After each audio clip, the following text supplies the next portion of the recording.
Dans un monde où tout s'accélère et où les combats, visibles comme invisibles, se multiplient, la prière demeure plus que jamais une nécessité vitale pour tout croyant. Elle n'est ni un simple rituel religieux, ni un refuge de dernière minute, mais une réponse spirituelle stratégique, un moyen de communion avec Dieu et une arme puissante dans le combat spirituel. Cet enseignement sur la prière s'inscrit dans une dynamique de réveil spirituel et de profondeur. Il vise à nous ramener à l'essentiel, une vie de prière authentique, constante et efficace, fondée sur la parole de Dieu. Dans une première partie, nous nous appuierons sur une série de 23 exhortations percutantes sur la prière, dont l'auteur est Jean-Claude Eliané. Ces exhortations, à la fois directes et profondes, ont pour but de réveiller les consciences, de briser toute forme de passivité spirituelle et de repositionner la prière comme une priorité absolue dans la vie du croyant.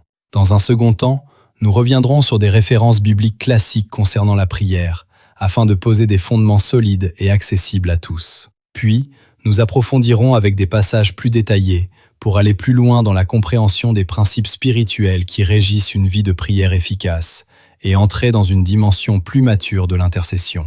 Nous aborderons ensuite une dimension essentielle et pratique, comment vivre concrètement une vie de prière régulière et constante. Car au-delà de la compréhension et de l'inspiration, il est indispensable de développer une discipline spirituelle stable, capable de résister aux distractions, à la fatigue et aux saisons difficiles. Dans la continuité, un autre volet viendra enrichir cet enseignement, celui du témoignage des saints et des grands témoins de la foi. À travers leurs expériences, nous découvrirons l'importance profonde de la messe et de la communion, la puissance de l'adoration, la place centrale du rosaire, la richesse de la prière en langue, ainsi que la grâce particulière du chapelet de la divine miséricorde. Ces différents éléments viendront éclairer, renforcer et concrétiser tout ce qui aura été transmis précédemment. C'est à travers l'ensemble de ce parcours, à la fois biblique, pratique et inspiré des témoins de la foi, que cet enseignement trouvera son aboutissement. Que cet enseignement ne soit pas seulement une accumulation de connaissances, mais un véritable appel à l'action, une invitation à entrer dans une nouvelle dimension de prière, où le ciel répond, où les situations changent et où la volonté de Dieu s'accomplit pleinement dans nos vies. Première partie, exhortation à la prière fervente et constante. Exhortation numéro 1. Évangile de Matthieu, chapitre 13, verset 25. Or, pendant que les gens dormaient, son ennemi survint. Il sema de l'ivraie au milieu du blé et s'en alla. Ce que tu ne traites pas en prière va te traiter en douleur. La prière est une réponse stratégique, pas un dernier recours. Ce que tu refuses d'affronter à genoux viendra te tourmenter debout. Tu ne peux pas te permettre d'être passive dans une saison où l'ennemi est active. Il y a des choses qui ne sont pas censées durer, mais elles prennent racine, parce que tu n'as pas dit assez, c'est assez. Tu pleures, mais tu ne pries pas. Tu réfléchis, mais tu ne pries pas. Tu attends un signe, mais Dieu attend un cri de ta part. Le ciel ne répond pas à ton stress, mais à ta prière. Si tu laisses le silence gérer ta vie, ne sois pas choqué par le chaos qui va y entrer. We must pray. Exhortation numéro 2. Première lettre aux Thessaloniciens, chapitre 5, verset 17. Priez sans cesse. La prière est une arme, pas un rituel. Si tu savais ce que la prière débloque dans l'invisible, tu ne te tairais plus jamais. La prière, ce n'est pas une routine, c'est une guerre. Quand tu pries, tu inverses des décrets, tu repousses les ténèbres, tu prépares des générations à se réveiller. Arrête de traiter la prière comme une option, c'est ton bouclier. Tu ne peux pas régner si tu refuses de prière. La parole de Dieu nous dit, dans la première lettre aux Thessaloniciens, chapitre 5, verset 17, « Priez sans cesse ». We must pray. Exhortation numéro 3. Évangile de Matthieu, chapitre 26, verset 41. « Veillez et priez, afin de ne pas tomber en tentation. » Vois-tu le piège du diable? C'est de te distraire pour t'empêcher de prier. Jésus a dit, « Veillez et priez, afin de ne pas tomber en tentation. » Parce qu'un croyant qui ne prie pas devient automatiquement vulnérable. Sans prière, ton feu s'éteint, ton discernement faiblit, ta chair va commencer par prendre le dessus. La prière va te garder éveillé, lucide et stable. La prière va renforcer ton esprit contre les attaques qui sont invisibles. C'est ton bouclier spirituel contre les stratégies de l'ennemi. La prière t'empêche de tomber là où d'autres se sont effondrés. Donc veillez et priez, afin de ne pas tomber en tentation, selon l'Évangile de Matthieu, chapitre 26, verset 41. We must pray. Exhortation numéro 4. Livre de la Genèse, chapitre 2, verset 7. Dieu insuffla dans ses narines le souffle de vie, et l'homme devint un être vivant.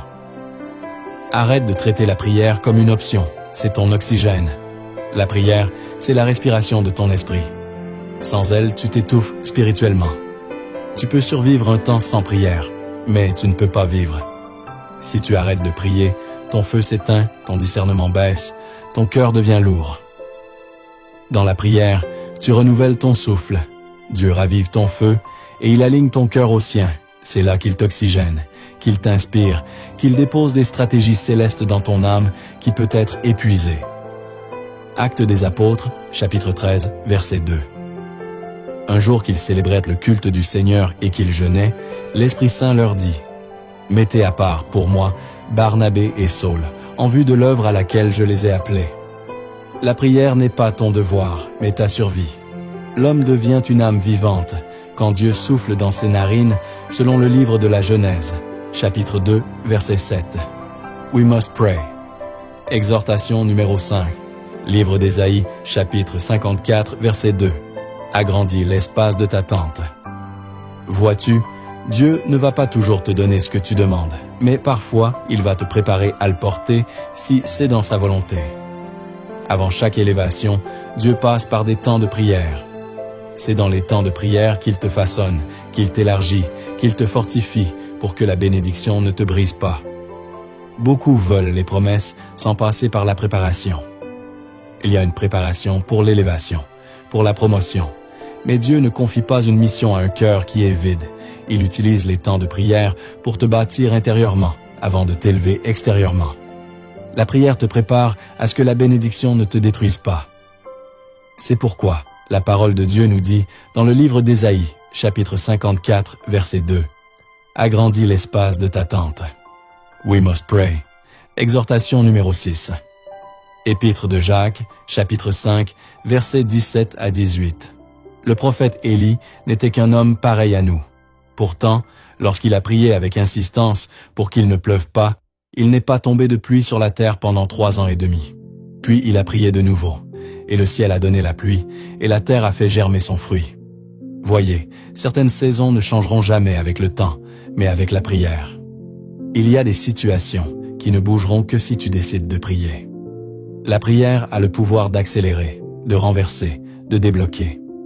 Élie a prié, et la pluie est revenue après 3 ans de sécheresse. C'est par la prière que Dieu change les atmosphères spirituelles et libère les nouvelles saisons. La prière est la clé des changements spirituels. Ce que le temps n'a pas changé, la prière le changera. La parole de Dieu nous dit dans l'Épître de Jacques, chapitre 5, verset 18. Élie pria avec insistance et le ciel donna la pluie. Exhortation numéro 7. Tu veux la faveur de Dieu? Alors, apprends à prier pour trouver la faveur. La faveur, ce n'est pas un hasard, mais c'est une réponse. Daniel priait 3 fois par jour. Il n'a pas cherché la faveur des rois, mais celle du roi des rois. Et pourtant, ce sont les rois qui ont fini par le chercher. La prière fait de toi un aimant de la grâce, de la faveur. Donc, lorsque tu pries, c'est comme tu deviens un aimant.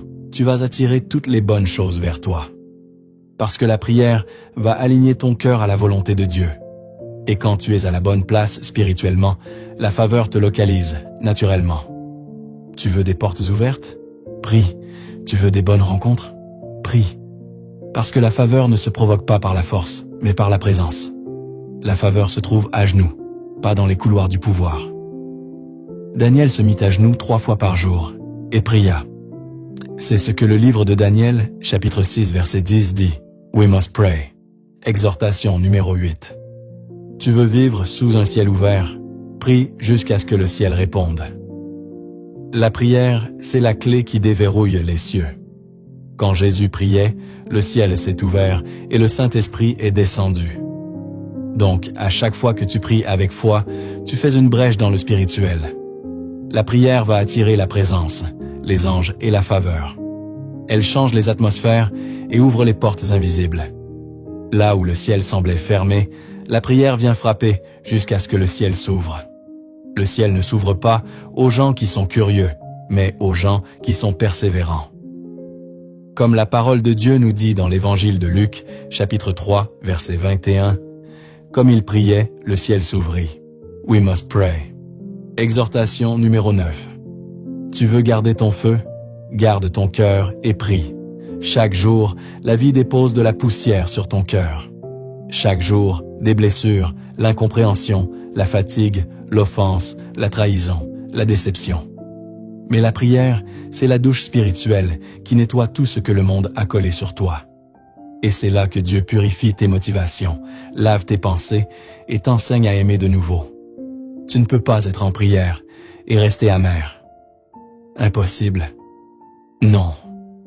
Si tu me dis que tu es une personne qui prie et que tu as de la rancune à l'intérieur de toi encore, après des semaines, après des mois, après des années, il y a un problème. Tu n'as pas prié. Impossible.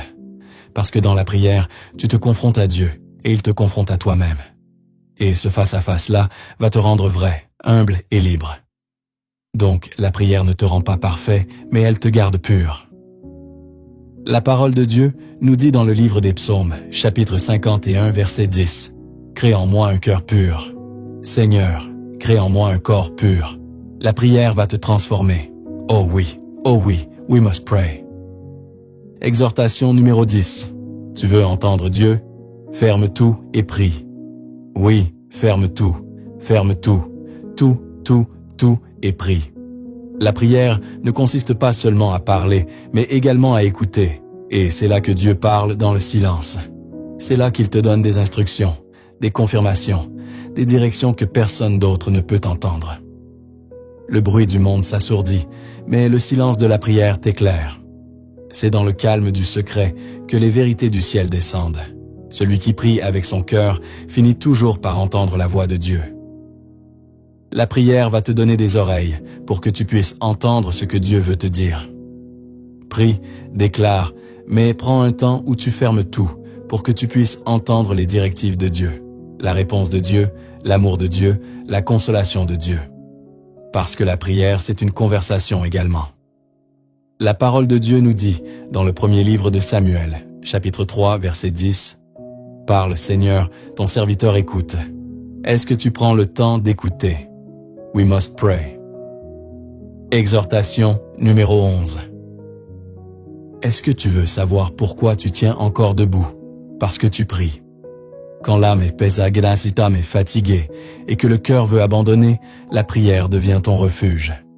C'est là que Dieu va essuyer tes larmes, va restaurer ton courage et va raviver ta flamme. Tu n'as pas besoin d'être fort pour prier, non, parce que c'est en priant que tu deviens fort.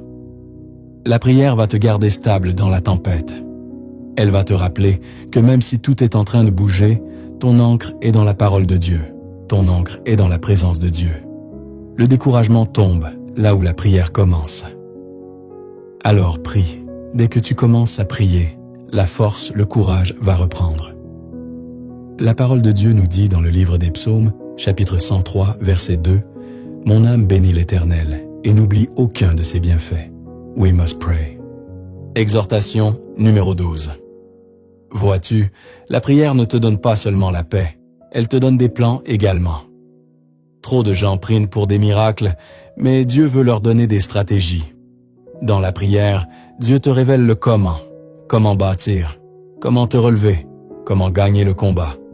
La paix vient de la présence de Dieu, mais la victoire vient de sa direction. Chaque fois que tu pries sincèrement, le ciel télécharge une idée, une inspiration, une stratégie divine. La prière, c'est la salle de réunion du ciel. C'est là où il y a un brainstorming spirituel. Donc, la prière te connecte à l'intelligence de Dieu.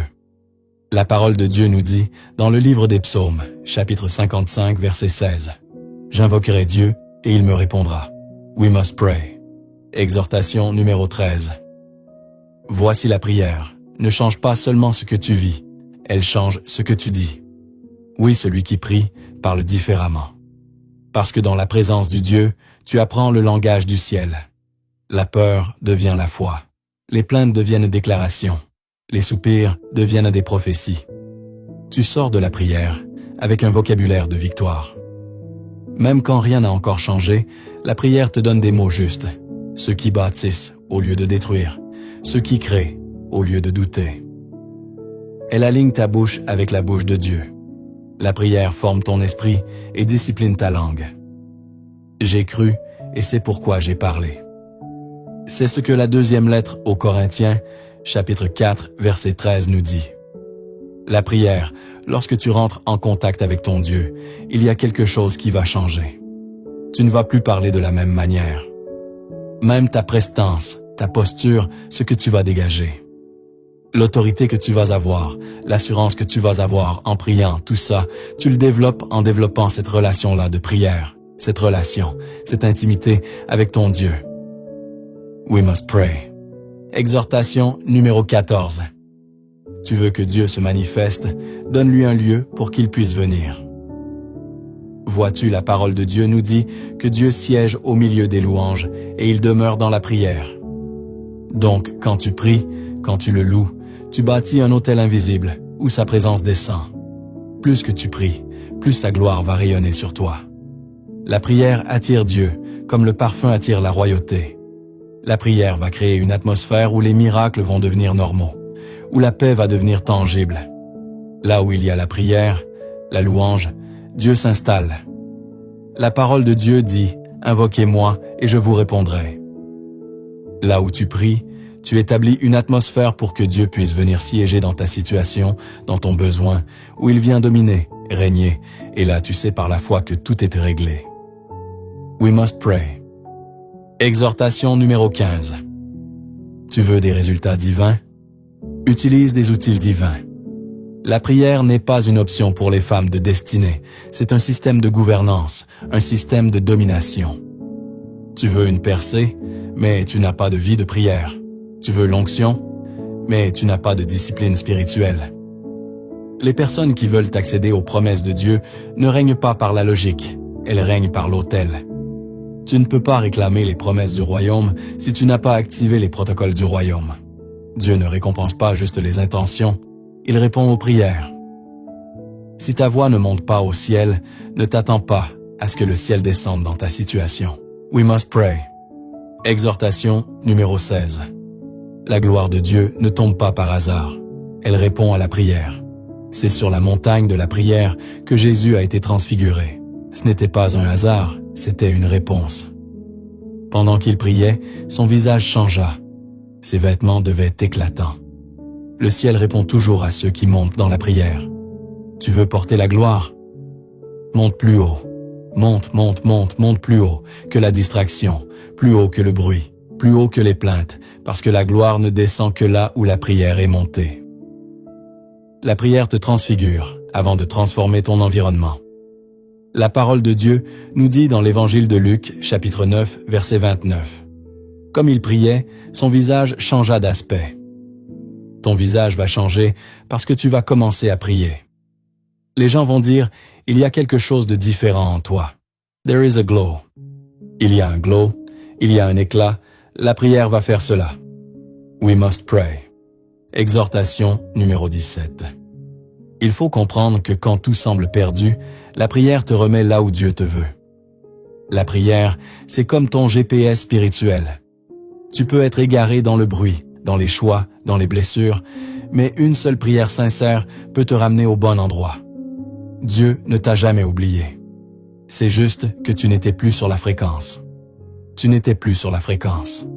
La prière te réaligne avec ta destinée. Elle te repositionne dans l'axe du plan divin. Ce n'est pas Dieu qui bouge. C'est toi qui retrouves le chemin dans sa présence. La prière ne change pas Dieu. Elle te replace là où sa grâce t'attend. Donc, rappelle-toi d'où tu es tombé. Repens-toi et pratique tes premières œuvres. C'est ce que le livre de l'Apocalypse, chapitre 2, verset 5, nous dit. Eh bien, rappelle-toi d'où tu es tombé. Convertis-toi, reviens à tes premières actions. Sinon, je vais venir à toi et je délogerai ton chandelier de sa place, si tu ne t'es pas converti. We must pray. Pray. Pray. Tu dois prier. Exhortation numéro 18. L'enfer est bruyant. C'est la raison pour laquelle tu ne peux pas être silencieux. Le monde spirituel est vocal. Ton silence est une autorisation non dite. Regarde autour de toi. Les démons parlent, les sorciers crient, les mauvaises nouvelles dominent les médias. Et toi, tu es silencieux. Tu ne peux pas vivre une vie surnaturelle avec une bouche naturelle. Le silence n'est pas de la sagesse quand ta destinée est attaquée. Ta voix est une arme. Ton autorité s'active quand tu parles dans l'atmosphère. Tu veux la paix? Parle. Tu veux voir le changement? Prie. Tu veux marcher dans ta saison? Prophétise. Tu veux que le ciel t'entende? Il faut que la terre t'entende d'abord. We must pray. Exhortation numéro 19. Oui. Quand ton corps est fatigué, prie jusqu'à ce que ton esprit prenne le relais. Oh yes, il y a des moments où est-ce que tu n'as plus de force. Mais c'est là que la prière devient ton énergie surnaturelle. Dans la prière, Dieu cruche ton esprit comme une batterie céleste. Tu peux rentrer vide, mais tu vas ressortir de ton temps de prière rempli. Le Saint-Esprit va raviver le feu à l'intérieur de toi. Il va faire naître en toi une force que tu n'avais pas. C'est dans la prière que les guerriers se relèvent, que les épuisés retrouvent des ailes, que les fatigués retrouvent leur souffle. Donc, la prière, c'est la salle d'entraînement de ton esprit. La parole de Dieu nous dit, dans le livre d'Ésaïe, chapitre 40, verset 31, « Mais ceux qui se confient à l'Éternel renouvellent leur force. » Tu te sens fatigué et chargé? Rentre dans la prière. Ta force va reprendre. Ta foi va renaître. Dieu t'attend dans le lieu secret. We must pray. Exhortation numéro 20. Quand tu vas comprendre qu'il y a des choses que seul le feu de la prière peut consommer, tu ne peux pas pleurer sur une attaque démoniaque. Tu dois prier jusqu'à ce que cette attaque-là soit complètement éteinte. Il y a des liens qui ne vont pas partir avec le temps. Il y a des atmosphères qui ne vont pas changer par la pensée positive. Non, il faut le feu. Et ce feu-là va s'allumer dans la prière. Et quand tu pries avec l'intensité, tu brûles ce que l'ennemi voulait t'imposer. Ce que tu refuses de brûler en prière va te brûler dans la vie. La parole de Dieu nous dit, le feu de l'autel ne s'éteindra point. So, we must pray. Exhortation numéro 21. Non. Tu dois parler comme si tu étais déjà là. Ta langue, c'est ton passeport. Elle va t'emmener là où ton corps n'est pas encore arrivé. Donc, change ton langage. Arrête de dire « je ne peux pas ». Commence à parler comme quelqu'un qui sait où elle va. Même si t'as pas encore rien vu, parle comme si c'était déjà accompli. Parce que ce que tu déclares, tu vas l'attirer. Ce que tu dis de toi, prépare ce que tu vivras demain. La parole de Dieu nous dit, dans le livre des Proverbes, chapitre 18, verset 21, « La vie et la mort sont au pouvoir de la langue. Quiconque l'aime en mangera le fruit. » Tu es en train de vivre ce que tu as déclaré sur toi, ou peut-être tu es victime de ce que d'autres ont déclaré. Et c'est la raison pour laquelle. Déclare, parle sur ta vie pour que tu ne sois pas victime des déclarations d'autres. Exhortation numéro 22. Tu ne peux pas venir dans la présence de Dieu et repartir de la même façon. C'est impossible. Il y a un problème si à chaque fois que tu rentres dans la présence de Dieu, tu reviens de la même façon. Tu ne peux pas rentrer dans la présence de Dieu, le Dieu qui a créé toutes choses, un Dieu si puissant, et retourner chez toi comme tu étais venu. En réalité, c'est une insulte à sa grandeur. C'est nier la puissance que Dieu a. Tu crois que tu vas dans un lieu de culte comme on va au marché? Mais non, tu n'es pas en train de te rendre au centre d'achat. Tu entres dans la salle du roi. Tu entres dans un temple divin. Tu entres dans la présence de Dieu, là où tout peut arriver. Et si tu t'attends à rien, mais tu n'auras rien. Mais si tu entres dans la présence de Dieu en disant « Seigneur, aujourd'hui, je m'attends à une transformation. » Laisse-moi te dire, les attentes vont créer la visitation. Les attentes vont créer la visitation. Lorsque j'ai commencé à prier, à chaque fois que je rentrais dans la présence de Dieu, je me disais Seigneur, aujourd'hui, visite-moi. Aujourd'hui, parle-moi. Aujourd'hui, transforme-moi. Je rentre dans la présence de celui qui détient ma destinée entre ses mains. J'ai dit, Seigneur, que je puisse ne pas rater ta visitation. Donc, je prie pour toi, pour que tu ne banalises plus la présence de Dieu. Je prie que tu puisses t'approcher de Dieu avec foi, avec soif, avec une attente. Et je déclare qu'à chaque fois que tu rentreras dans la présence de Dieu, tu repartiras changé, transformé et élevé au nom de Jésus. Amen. Exhortation numéro 23. Le feu commence par la prière. La prière n'est pas une activité mais une grossesse spirituelle. Et j'étais là et j'ai dit, Seigneur, I'm pregnant. Je suis enceinte de ma prochaine dimension. Je suis enceinte de ma saison. Seigneur, peu importe ce qui s'est passé, je ne l'associe pas à toi. Mais maintenant, Seigneur Dieu, travaillons ensemble. Écrivons une nouvelle histoire. Est-ce qu'il y a quelqu'un ici? Le Seigneur veut écrire une nouvelle histoire avec toi. Il y a quelque chose de nouveau que Dieu veut écrire. La prière, c'est pas une routine, mais un lieu de fabrication. La prière, c'est pas une discipline, mais un autel, là où est-ce qu'il y a un échange entre le ciel et la terre. Est-ce qu'il y a quelqu'un ici? Deuxième grande partie, la prière dans la Bible. Section A, référence biblique classique. Point numéro 1. Livre d'Isaïe, chapitre 65, verset 24. Avant qu'ils m'invoquent, je répondrai. Avant qu'ils aient cessé de parler, j'exaucerai. Psaume 4, verset 4. Le Seigneur entend quand je crie vers lui. Psaume 6, verset 10.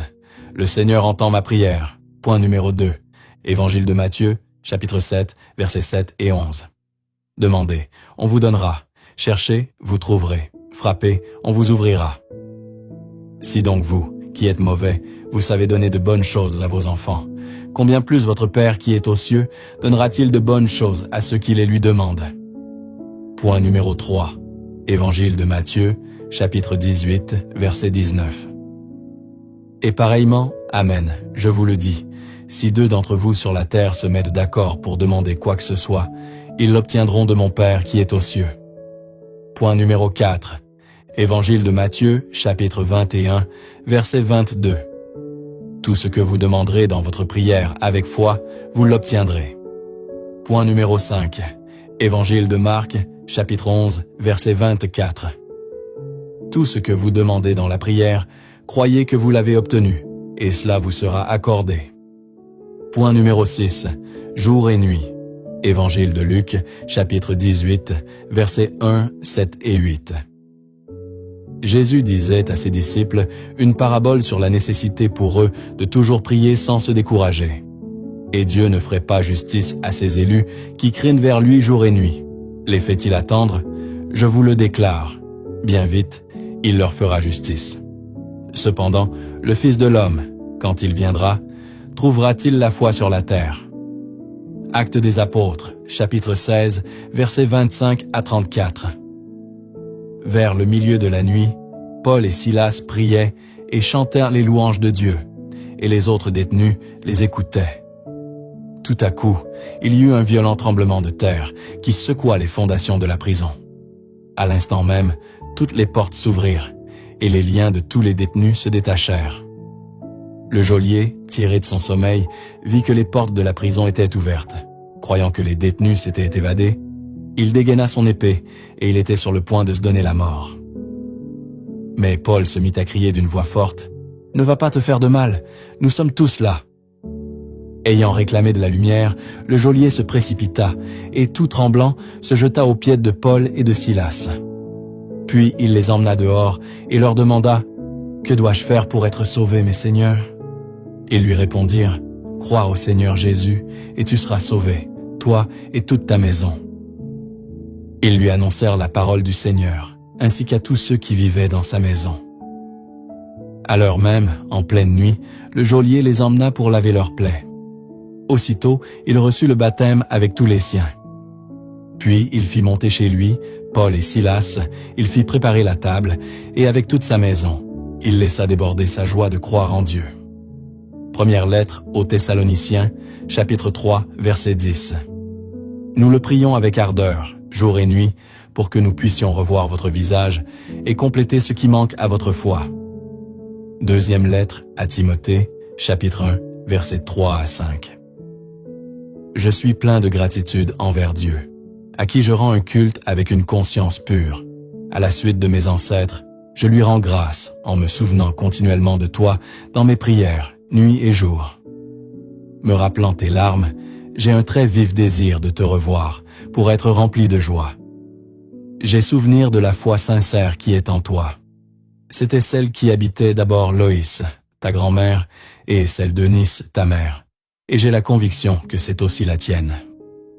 Point numéro 7. Évangile de Jean, chapitre 14, verset 14.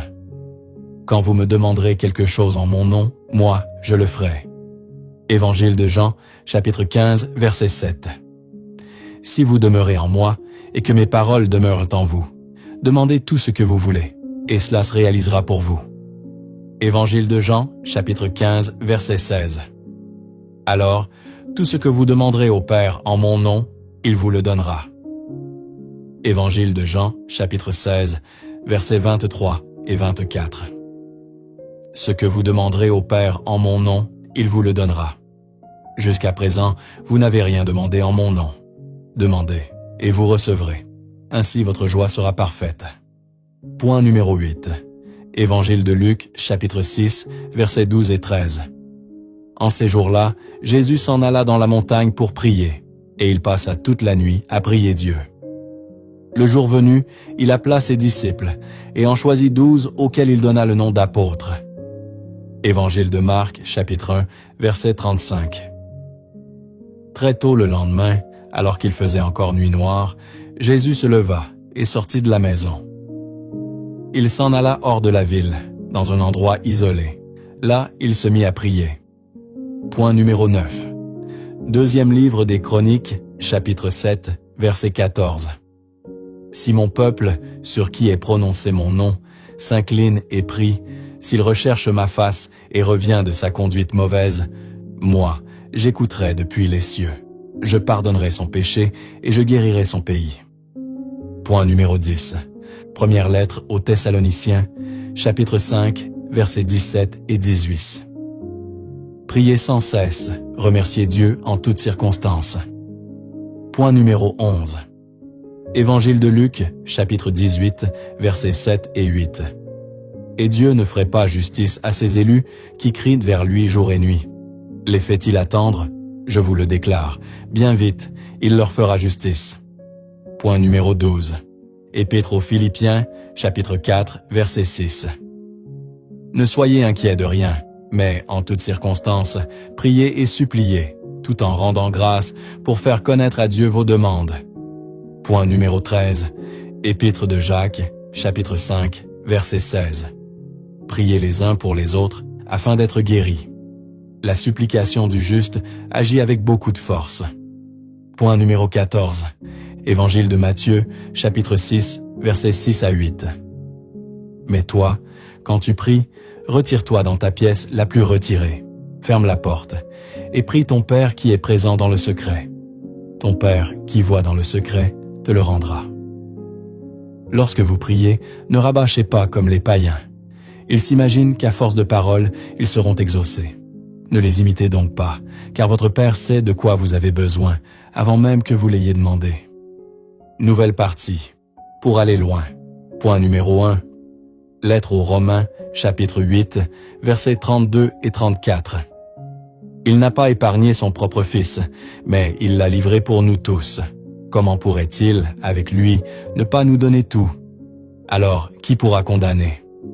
Le Christ Jésus est mort. Bien plus, il est ressuscité, il est à la droite de Dieu, il intercède pour nous. Point numéro 2. Psaume 33, verset 18. Le Seigneur entend ceux qui l'appellent. Point numéro 3. Psaume 19, versets 2, 5 et 6. Que le Seigneur te réponde au jour de détresse, que le nom du Dieu de Jacob te défende. Qu'il te donne à la mesure de ton cœur, qu'il accomplisse tous tes projets. Nous acclamerons ta victoire en arborant le nom de notre Dieu. Le Seigneur accomplira toutes tes demandes. Point numéro 4. Psaume 27, versets 1 et 2. Seigneur, mon rocher, c'est toi que j'appelle. entends la voix de ma prière quand je crie vers toi, quand j'élève les mains vers le Saint. Point numéro 5, Psaume 34, verset 13. Et moi, quand ils étaient malades, je revêtais un sac. J'humiliais mon âme par le jeûne, je priais, la tête penchée sur mon sein. Point numéro 6, Psaume 36, versets 3 et 4. Fais confiance au Seigneur, agis bien, habite la terre et reste fidèle. Mets ta joie dans le Seigneur, il comblera les désirs de ton cœur. Point numéro 7, Psaume 114, versets 1 et 2. J'aime le Seigneur, il entend le cri de ma prière. Il incline vers moi son oreille. Toute ma vie, je l'invoquerai. Point numéro 8. Psaume 140, versets 1 et 2. Seigneur, je t'appelle. Accours vers moi. Écoute mon appel quand je crie vers toi. Que ma prière devant toi s'élève comme un encens, et mes mains comme l'offrande du soir. Point numéro 9. Psaume 142, versets 1, 6 et 7. Seigneur, entends ma prière. Dans ta justice, écoute mes appels.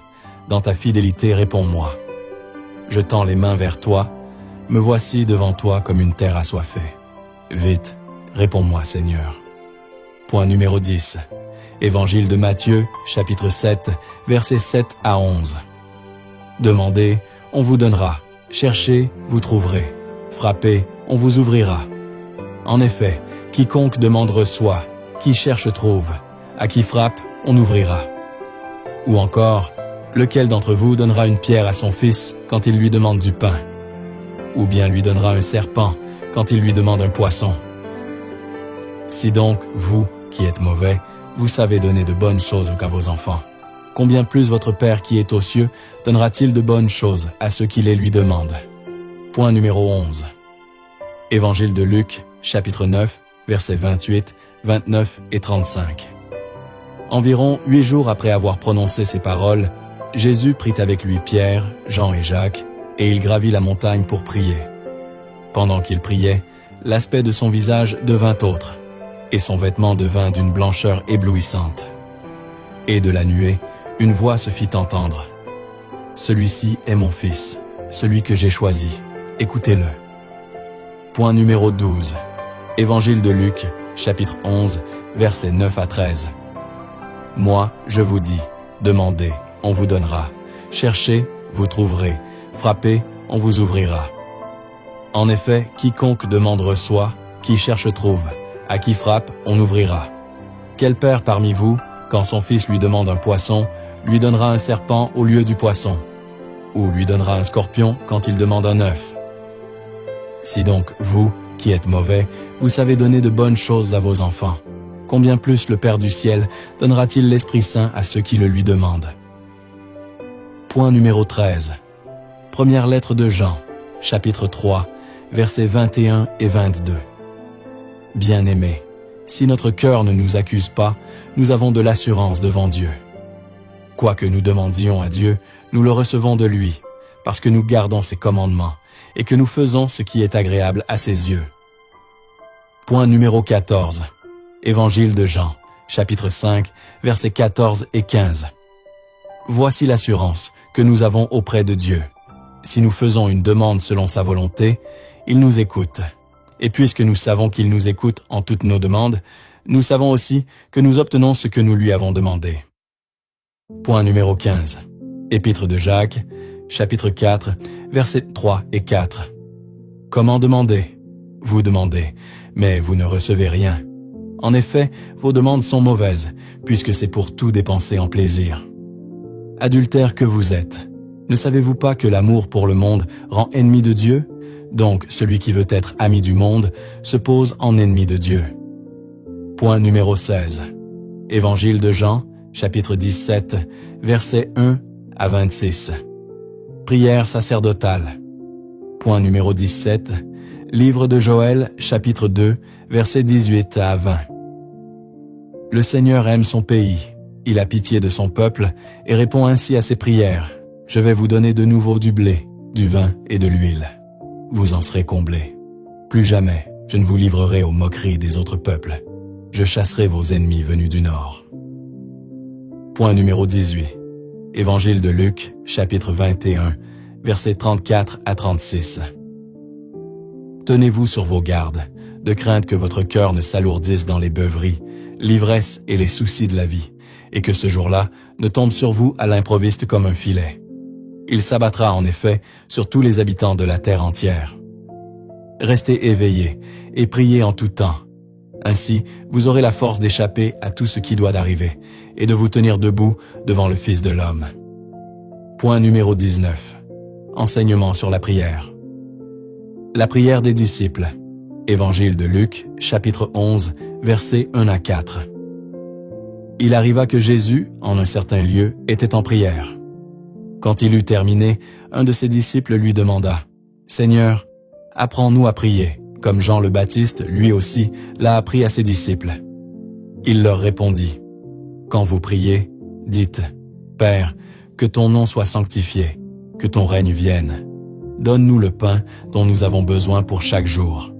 Pardonne-nous nos péchés, car nous-mêmes, nous pardonnons aussi à tous ceux qui ont des torts envers nous. Et ne nous laisse pas entrer en tentation. » Point numéro 20. Parabole de l'ami qui se laisse fléchir. Évangile de Luc, chapitre 11, versets 5 à 8.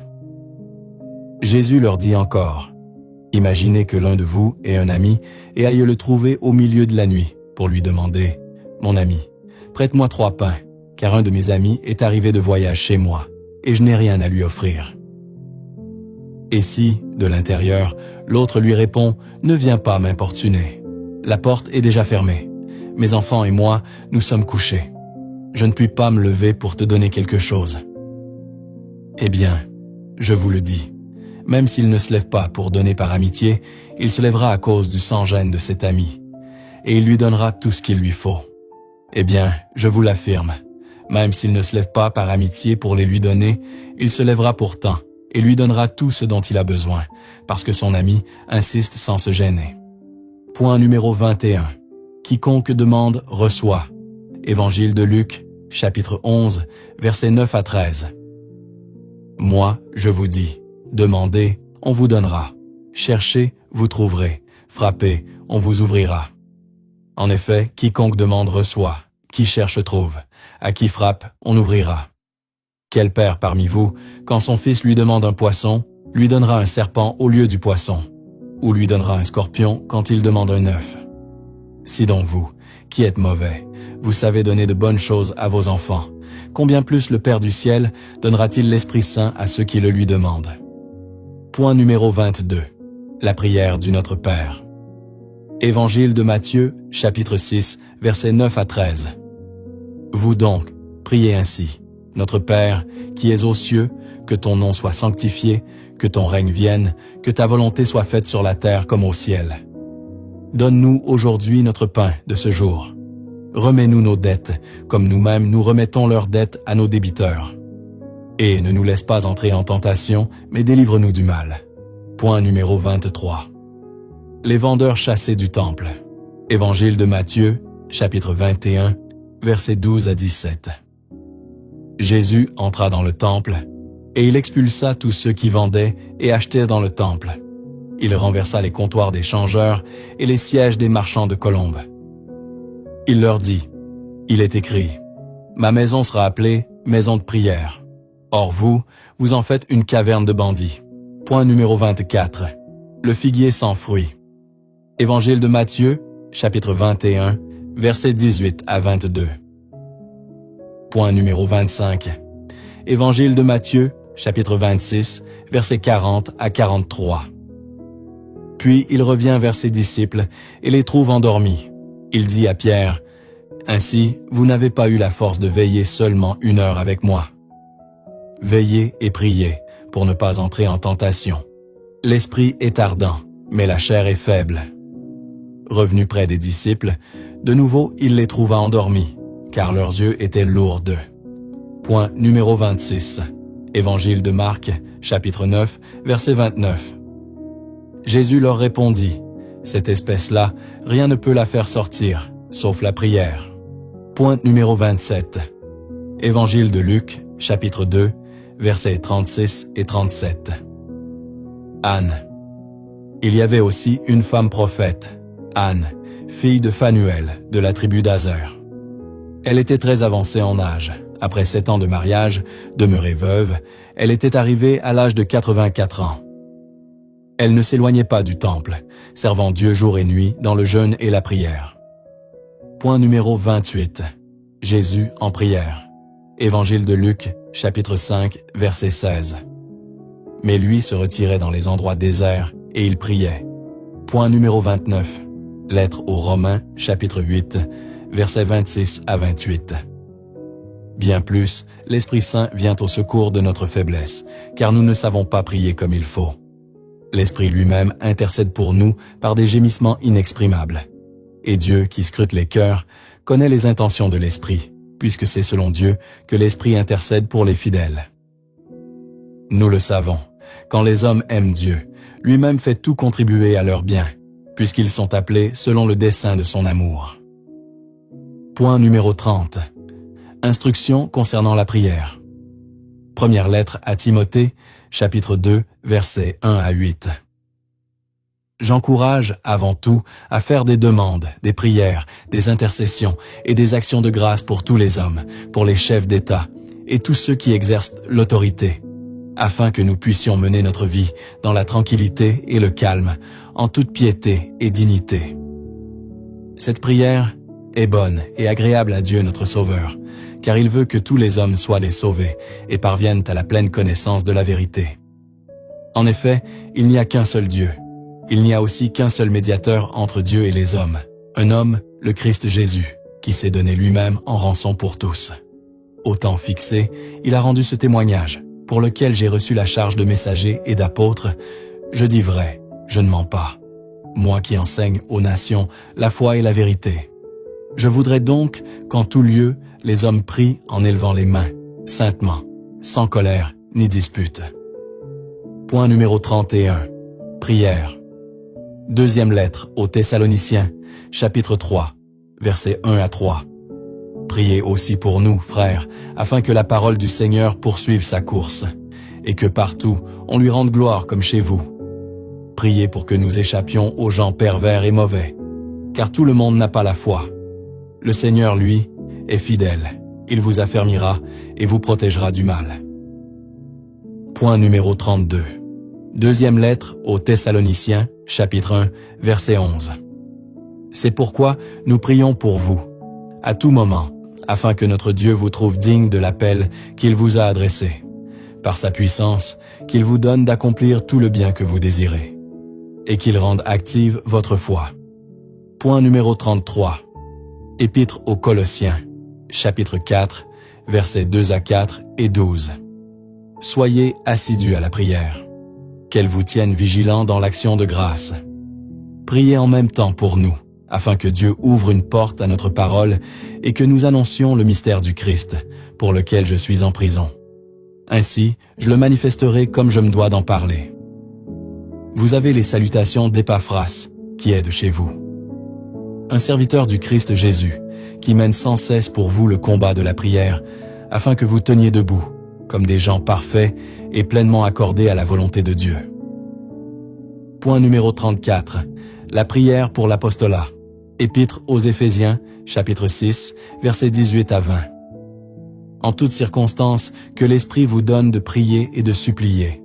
Restez éveillés, soyez assidus à la supplication pour tous les fidèles.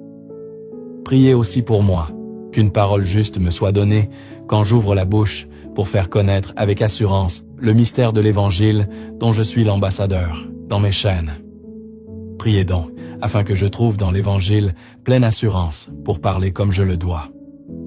Quatrième partie. Comment vivre une vie de prière régulière et constante? Beaucoup de personnes prennent souvent la décision d'avoir une constante de prière, mais n'arrivent à tenir leurs promesses. Je pense avoir trouvé la solution miracle pour avoir une vie de prière constante et régulière. C'est une solution à 2 volets. Premier volet, avoir une vie de prière en famille tous les soirs. Tous les soirs, quelles que soient les activités ou la fatigue, il y a 1 heure pour la prière. Et à cette heure, toute la maison se rassemble, peut-être pour méditer les mystères du rosaire du jour, prier en langue. Deuxième moyen, comme on pourrait s'engager à faire le sport ensemble 3 fois par semaine, on pourrait intégrer un forum WhatsApp de personnes qui s'engagent à faire par exemple 350 Ave Maria par semaine et à renseigner à la fin de la semaine. Défi atteint, moyennement atteint ou pas du tout. Témoignage d'un frère. Je suis un chrétien aimant faire mon rosaire, mais je n'arrivais pas à le faire tous les jours. De plus, il arrivait des semaines entières où j'avais du mal à faire un rosaire complet, c'est-à-dire autour de 200 Ave Maria. Quand le frère Fabrice a annoncé le forum, j'ai tout de suite adhéré. Dans ce forum, il y a 3 types de prières à faire. Premièrement, l'adoration et la messe. Deuxièmement, le rosaire. Et troisièmement, la prière en langue. Il y avait 3 niveaux que l'on devait choisir dans le secret avec son Dieu. Niveau 1, 2 messes par semaine, plus 1 heure d'adoration par semaine, plus la méditation du chapelet du jour, soit 350 Ave Maria par semaine, plus 10 minutes de prière en langue par jour, soit en moyenne 1 heure de prière en langue par semaine. Niveau 2, 2 messes par semaine, plus 1 heure d'adoration par semaine, plus la méditation de 500 Ave Maria par semaine, plus 10 minutes de prière en langue par jour, soit en moyenne 1 heure de prière en langue par semaine. Niveau 3, 2 messes par semaine, plus 2 heures d'adoration par semaine ou 8 heures d'adoration par mois, plus la méditation de 1000 Ave Maria par semaine, plus 3 heures de prière en langue par semaine. Les personnes qui ne savent pas prier en langue pouvaient adhérer cependant au forum s'ils sont volontaires pour apprendre. Au début, ils pourraient écouter en moyenne 10 minutes de prière en langue par jour ou 1 heure par semaine, et il y avait des vidéos de prière en langue qui étaient mises sur le forum pour nous aider, et des enseignements sur la prière en langue. Personnellement, j'ai opté pour le 3e niveau. Je peux témoigner devant la Vierge Marie ce jour que ce forum m'a aidé à méditer plus régulièrement mon rosaire. Et depuis bientôt 6 mois, je n'ai jamais hâté mes 1000 Ave Maria par semaine. Je vous recommande ces genres de forums, soit celui du frère Fabrice, soit un forum que vous pouvez créer avec des proches pour vous soutenir dans la prière. Si tu veux intégrer notre forum d'intercession et vivre une vie de prière constante et régulière, le lien sera sous cet enseignement. Enseignement sur la prière. Partie 2. Que disent les saints et les grands témoins sur l'importance de la messe et la communion?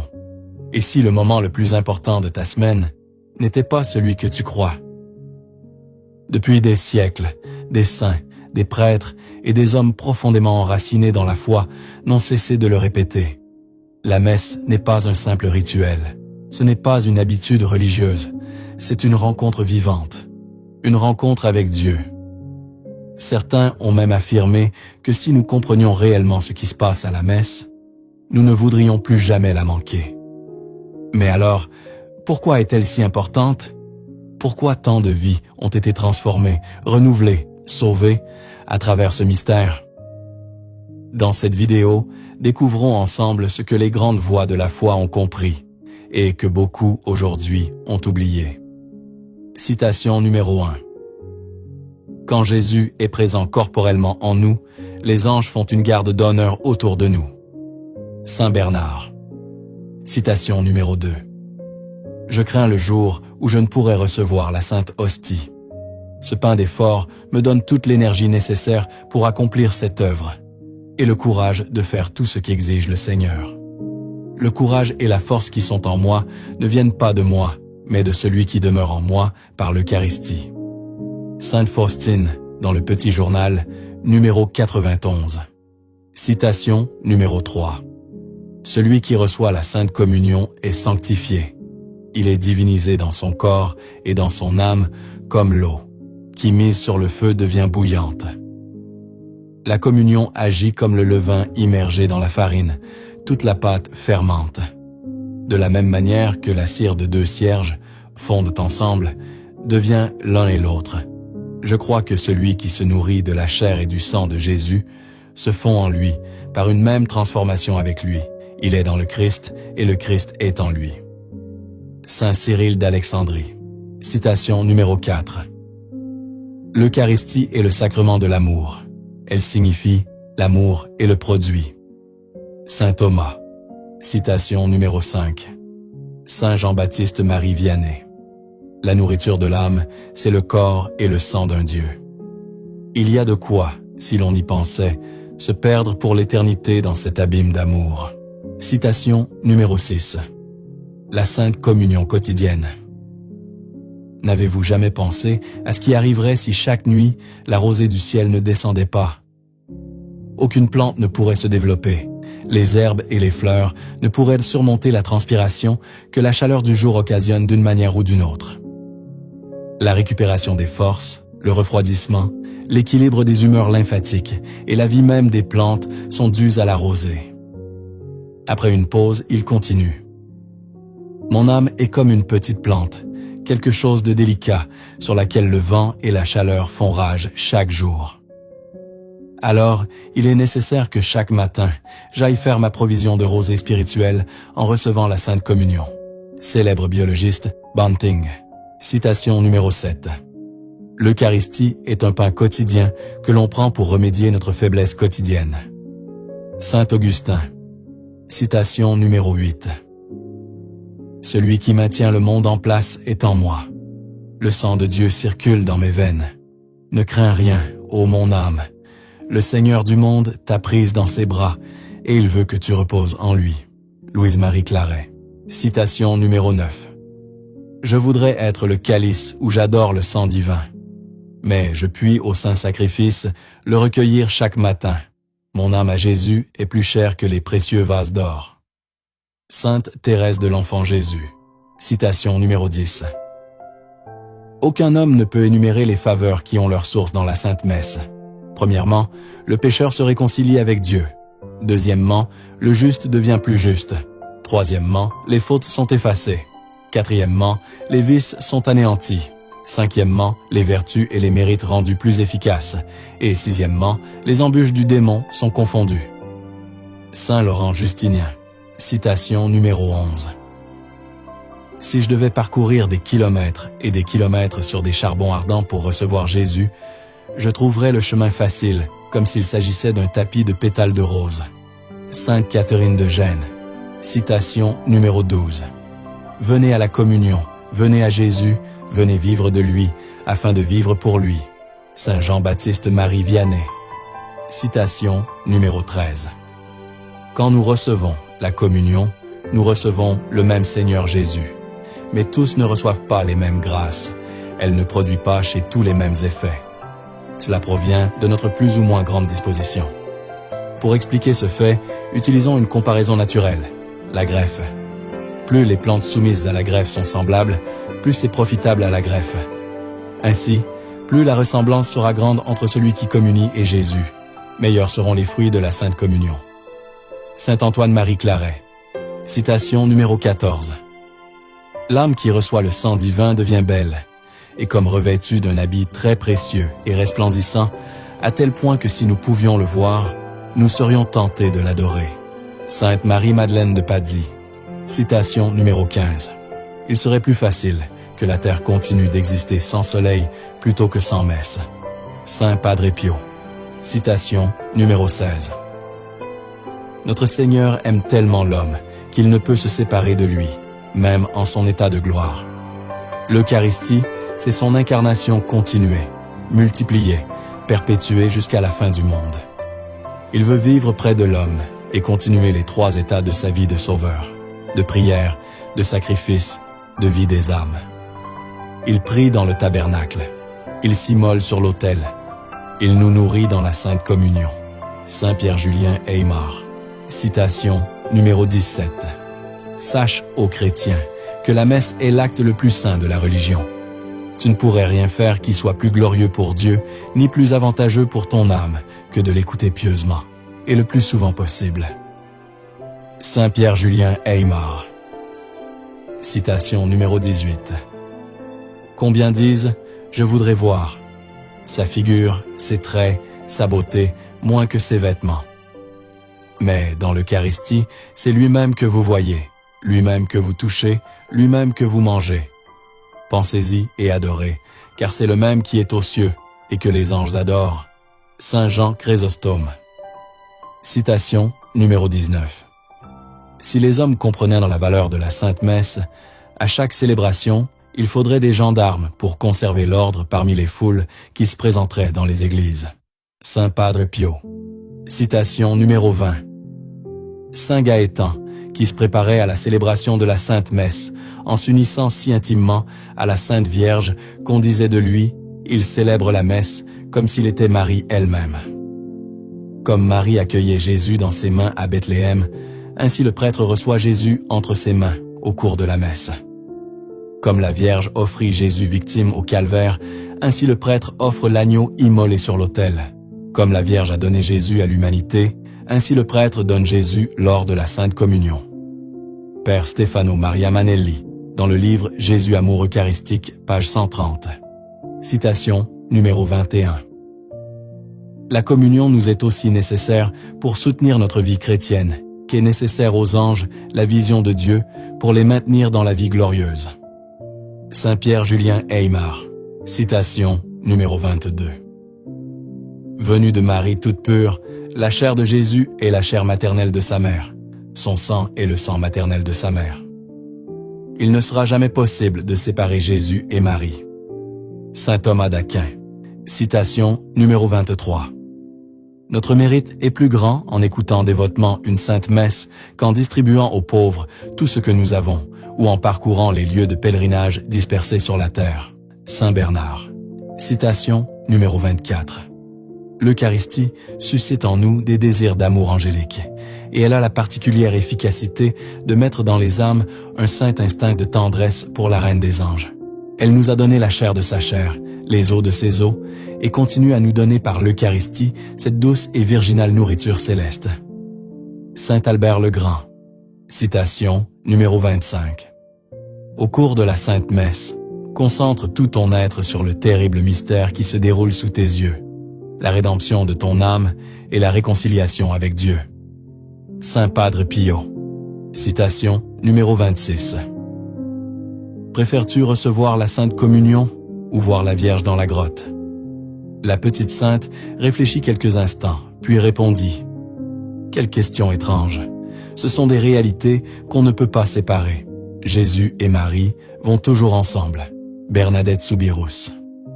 Citation numéro 27. Avec la prière, nous demandons à Dieu des grâces. Par la Sainte Messe, nous le contraignons à nous les donner. Saint Philippe Néri. Citation numéro 28. La plus grande joie que nous puissions donner à Marie est de porter le Seigneur Jésus, Eucharistie en nous. Saint Hilaire. Citation numéro 29. Tous les pas que fait quelqu'un pour aller écouter une messe sont comptés par un ange. Dieu accordera une très grande récompense en cette vie et dans l'autre. Saint Augustin. Citation numéro 30. Soyez certaine que celui qui écoute dévotement la Sainte Messe, je lui enverrai, durant les derniers instants de sa vie, autant de mes anges et de mes saints pour le réconforter et le protéger, qu'il aura assisté à des messes bien écoutées. Jésus à Sainte Gertrude. Citation numéro 31. Agissons de manière à ne manquer aucune communion, car nous ne saurions donner plus grande joie à l'ennemi, le démon, qu'en nous retirant de Jésus, qui lui enlève le pouvoir qu'il a sur nous. Marguerite Marie Alacoque. Citation numéro 32. Le saint sacrifice de la messe est utile aux âmes du purgatoire.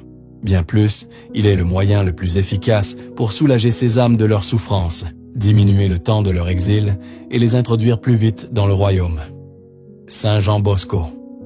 Citation numéro 33. Pour chaque messe célébrée avec dévotion, de nombreuses âmes quittent le purgatoire pour rejoindre le ciel. Saint Jérôme. Citation numéro 34. Écoutez, aux gens qui êtes dans l'erreur, que faites-vous? Pourquoi ne courez-vous pas aux églises pour écouter autant de saintes messes qu'il vous est possible? Pourquoi n'imitez-vous pas les anges, lesquels, lorsque se célèbre une messe, descendent en foule du paradis et se tiennent autour de nos autels en adoration pour intercéder pour nous? Saint Léonard de Port-Maurice. Citation numéro 35. Il n'y a rien de si grand que l'Eucharistie. Dieu ne peut se résoudre à nous laisser seuls sur la terre. Il descend sur nos autels, où il nous attend nuit et jour. Saint Curé d'Ars. Citation numéro 36. Aller à la Sainte Messe signifie aller au calvaire pour rencontrer celui qui est notre Rédempteur. Saint Pape Jean-Paul II. Citation numéro 37. Durant messe, Dieu s'immole pour nous, et lorsque Dieu s'immole, même les rois s'agenouillent sur le pavé. Saint Louis IX, roi de France. Enseignement sur la prière. Partie 3. Que disent les saints et grands témoins sur l'importance de l'adoration? Dans un monde où tout va vite, où le bruit ne s'arrête jamais, il existe un lieu où tout s'arrête. Un lieu où l'âme respire, un lieu où le cœur parle, sans même prononcer un mot. Ce lieu, c'est l'adoration. Des saints, des hommes et des femmes de foi ont compris une chose essentielle. On ne peut pas transformer le monde sans d'abord passer du temps en présence de Dieu. Car l'adoration, ce n'est pas simplement prier, c'est demeurer, c'est contempler, c'est se laisser transformer. Certains disent même que quelques minutes d'adoration profonde peuvent faire plus pour une vie que des heures d'agitation. Mais pourquoi ce moment est-il si puissant? Pourquoi tant de grâce naissent dans le silence de l'adoration? Dans cette vidéo, découvrons ensemble ce que les grandes âmes ont expérimenté et pourquoi l'adoration pourrait bien changer ta vie. Première citation. Désirez-vous que le Seigneur vous accorde beaucoup de grâce? Rendez-lui souvent visite. Voulez-vous qu'il vous en donne peu? Visitez-le rarement. Voulez-vous que le démon vous assaille? Visitez rarement Jésus dans son Saint-Sacrement. Voulez-vous que le démon s'enfuit loin de vous? Visitez souvent Jésus. Voulez-vous vaincre le démon? Réfugiez-vous souvent aux pieds de Jésus. Voulez-vous être vaincu? Cessez de visiter Jésus. Mes chers enfants, la visite au Saint-Sacrement est un moyen nécessaire pour vaincre le démon. Allez donc souvent visiter Jésus et le démon ne vous vaincra pas. Saint Jean Bosco. Deuxième citation. 1000 ans vécus entourés de la gloire des hommes ne compensent même pas une seule heure passée dans un doux entretien avec Jésus dans son sacrement. Saint Padre Pio. Troisième citation. À force d'adorer et de manger la beauté, la bonté et la pureté en personne, dans ce divin sacrement, tu deviendras beau, bon et pur. Saint François de Sales. Quatrième citation. Le curé d'Ars se levait à 2 heures du matin et se mettait à prier près de l'autel dans l'obscurité de l'église. Il récitait l'office, faisait sa méditation et se préparait pour la célébration de la Sainte Messe. Après la messe, il faisait son action de grâce, puis il restait en prière jusqu'à midi. Toujours à genoux, à même le sol, sans aucun appui, son chapelet en main et le regard fixé sur le tabernacle. Père Stefano Maria Manelli, dans le livre « Jésus, amour eucharistique », page 11. Cinquième citation. Pour que Jésus devienne le centre de notre vie, il est nécessaire de rester en sa présence, devant le tabernacle. Pape François, sur son compte certifié @pontifex.fr, le 20 décembre 2014. Sixième citation. Une âme ne peut pas s'approcher de mon cœur sans être heureuse, parce que je suis le foyer de la joie et du bonheur. Même dans les moments où j'associe une âme le plus intimement à ma passion et à mes souffrances, je sais changer pour elle en douceur toutes les amertumes. Bienheureuse Dina Bélanger, de 1898 à 1929. Septième citation. Notre Seigneur aime tellement l'homme qu'il ne peut se séparer de lui, même en son état de gloire. L'Eucharistie, c'est son incarnation continuée, multipliée, perpétuée jusqu'à la fin du monde. Il veut vivre près de l'homme et continuer les 3 états de sa vie de sauveur, de prière, de sacrifice, de vie des âmes. Il prie dans le tabernacle. Il s'immole sur l'autel. Il nous nourrit dans la Sainte Communion. Saint Pierre Julien Aymard. Huitième citation. Si les âmes comprenaient quel trésor elles possèdent dans la divine Eucharistie, il faudrait protéger les tabernacles par des remparts inexpugnables. Car dans le délire d'une faim sainte et dévorante, elles iraient elles-mêmes se nourrir de la manne des séraphins. Les églises, la nuit comme le jour, déborderaient d'adorateurs se consumant d'amour pour l'auguste prisonnier. Bienheureuse Dina Bélanger, de 1898 à 1929. 9e citation. Ne manquez jamais la visite quotidienne au Saint-Sacrement, fût-elle brève, qu'elle soit constante. Saint Jean Bosco. 10e citation. Si nous n'avons pas le temps de les prolonger, faisons de petites visites. Entrons dans une église chaque fois que nous le pouvons. Mettons-nous à genoux et arrêtons-nous quelques instants devant le Saint-Sacrement. Disons avec amour ces paroles simples et brèves, mais tellement salutaires. Jésus, vous êtes ici présent. Je vous adore. Je vous aime. Venez dans mon cœur. Père Stefano Maria Manelli, dans le livre « Jésus, amour eucharistique », page 102. 11e citation. Soyez certains que tous les instants de notre vie, le temps que vous passerez devant le Saint-Sacrement, sera celui qui vous donnera plus de force durant la vie, le plus de consolation à l'heure de la mort et durant l'éternité. Saint Alphonse de Liguori. 12e citation. Jésus demande à être regardé, à être reconnu, à être aimé. Pape François, sur son compte certifié, @pontifex.fr, le 16 mai 2017. 13e citation. Regarde âme, c'est pour toi que j'ai institué le trône de la miséricorde sur terre. Ce trône, c'est le tabernacle. Et de ce trône de miséricorde, je désire descendre en ton cœur. Regarde, aucune suite ne m'entoure, aucun garde. Tu as accès à moi à tout moment, à chaque heure du jour. Je désire parler avec toi et t'accorder des grâces. Tiré du Petit Journal, Sainte Faustine. 14e citation. L'humanité ne trouvera pas la paix tant qu'elle ne se tournera pas avec confiance vers ma miséricorde. Le trône de la miséricorde, c'est le tabernacle. Tiré du Petit Journal, Sainte Faustine. 15e citation. Les souverains de la terre n'accordent pas d'audience en tout temps. Par contre, le roi du ciel, caché sous les voiles eucharistiques, est toujours disposé à recevoir celui qui se présente à lui. Saint Alphonse de Liguori. 16e citation. 1 heure d'adoration devant le Saint-Sacrement est mieux que la visite des plus belles églises, construites toutes de marbre, ou que toutes les tombes à vénérer. Saint Pierre-Julien Aymar. 17e citation. Tant que nous n'aurons pas pour notre Seigneur au très saint sacrement un amour de passion, nous n'aurons rien fait. On dit, mais c'est de l'exagération tout cela. Mais l'amour n'est que de l'exagération. Exagérer, c'est dépasser la loi. Eh bien, l'amour doit dépasser la loi. Père Pierre-Julien Aymar. 18e citation. Regardez l'heure d'adoration qui vous est échue comme une heure du paradis. Allez-y comme on va au ciel, au banquet divin, et cette heure sera désirée, saluée avec bonheur. Entretenez-en suavement le désir dans votre cœur. Dites-vous, dans 4 heures, dans 2 heures, dans 1 heure, j'irai à l'audience de grâce et d'amour de notre Seigneur. Il m'a invité, il m'attend, il me désire. Saint Pierre-Julien Aymar, 19e citation.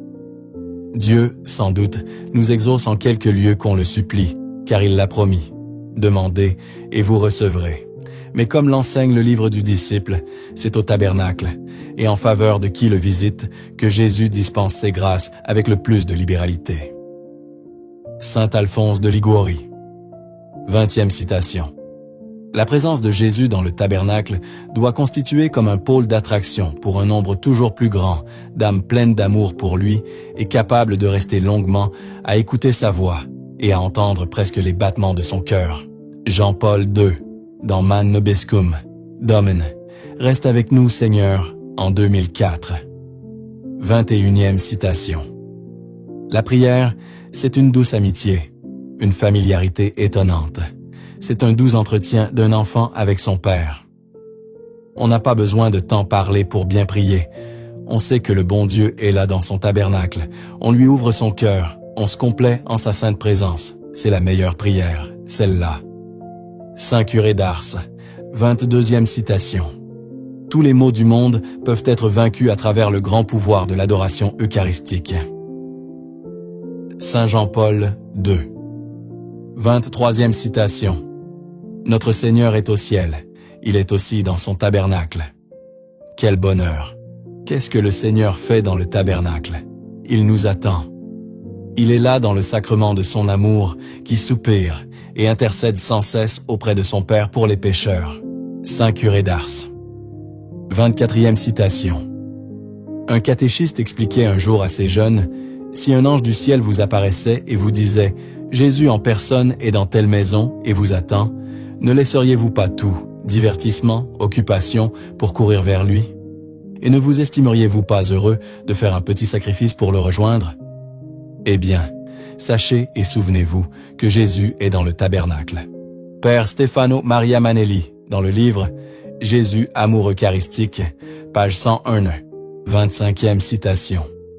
Quand tu passes devant la chapelle et que tu n'as pas le temps de t'arrêter, charge ton ange gardien de porter toutes tes commissions à notre Seigneur dans le tabernacle. Il les portera et aura ensuite le temps de te rejoindre. Sainte Bernadette. 26e citation. Partout où je serai, je penserai souvent à Jésus dans le Saint-Sacrement. Je fixerai ma pensée sur le tabernacle, y compris quand je me réveillerai de nuit, l'adorant là où je me trouverai, appelant Jésus dans le sacrement, lui offrant l'action que je serai en train d'accomplir. Je mettrai un fil télégraphique entre mon bureau et l'église, un autre avec la chambre, un autre avec le réfectoire. J'enverrai le plus souvent possible des messages d'amour à Jésus dans son sacrement. André Beltrami. 27e citation. Le frère stigmatisé du Gargano, Padre Pio de Pietrelcina, auprès de qui accouraient des foules de tous les continents, après ses longues heures quotidiennes de confessionnal, passait tout le temps disponible de sa journée et une grande partie de ses nuits près du tabernacle en adoration, avec la Vierge Marie, récitant rosaire après rosaire. Père Stefano Maria Manelli, dans le livre « Jésus, amour eucharistique », page 109. 28e citation. Si nous aimions le bon Dieu, nous nous ferions une joie et un bonheur de venir passer quelques instants pour l'adorer, pour lui demander la grâce de nous pardonner. Nous regarderions ces moments comme les plus beaux de notre vie. Quelle conclusion devons-nous tirer de tout cela? La voici, c'est de regarder comme le moment le plus heureux de notre vie, celui où nous pouvons tenir compagnie à un si bon ami. Curé d'Ars, 29e citation. Pour bien adorer, il faut se rappeler que Jésus-Christ, présent dans l'Eucharistie, y glorifie et y continue les mystères de toutes les vertus de sa vie mortelle. Il faut se rappeler que l'Eucharistie, c'est Jésus-Christ, passé, présent et futur, que l'Eucharistie est le dernier développement de l'incarnation et de la vie mortelle du Seigneur, que Jésus-Christ nous y donne toutes les grâces, que toutes les vérités aboutissent à l'Eucharistie et qu'on a tout dit en disant « Eucharistie », puisque c'est Jésus-Christ. Saint Pierre Julien Aymard. 30e citation. La prière, c'est une douce amitié, une familiarité étonnante, c'est un doux entretien d'un enfant avec son Père. On n'a pas besoin de tant parler pour bien prier, on sait que le bon Dieu est là dans son tabernacle, on lui ouvre son cœur, on se complaît en sa sainte présence, c'est la meilleure prière, celle-là. Saint curé d'Ars, 31e citation. Le rétablissement de l'adoration du Saint-Sacrement guérira notre Église et donc notre pays et donc notre monde. C'est un des mensonges les plus destructifs de Satan, de dire que rester assis dans une église en adorant le Christ est inutile, superflu et nous éloigne de nos besoins vitaux et nos devoirs contemporains. L'adoration touche chaque personne et chaque chose, car elle touche le Créateur, qui touche toutes nos choses et toutes personnes au monde, de l'intérieur, de son centre même. Lorsque nous adorons, nous plongeons dans l'œil du cyclone, le point immobile autour duquel le monde tourne. Nous unissons à un dynamisme et une puissance infinie. La puissance de construction de l'adoration est plus grande que la puissance de destruction de la bombe atomique. Peter Kreeft, philosophe américain. 32e citation. L'adoration eucharistique a pour objet la divine personne de notre Seigneur Jésus-Christ, présent au très saint sacrement. Il est vivant, il veut que nous lui parlions, il nous parlera. Et ce colloque, qui s'établit entre l'âme et notre Seigneur, c'est la vraie méditation eucharistique. C'est l'adoration. Heureuse l'âme qui sait trouver Jésus en l'Eucharistie, et en l'Eucharistie, toute chose. Saint Pierre Julien Aymard. 33e citation. Jésus dit à Sainte Marguerite, Marie Alacoque, « J'ai une soif ardente d'être honoré des hommes dans le Saint-Sacrement, et je ne trouve presque personne qui s'efforce, selon mon désir, de me désaltérer, usant envers moi de quelques retours. » Enseignement sur la prière, partie 4. Que disent les saints et grands témoins sur l'importance du rosaire? Depuis des siècles, au cœur de la tradition catholique, une prière simple traverse les générations, les cultures et les épreuves de l'histoire, le rosaire.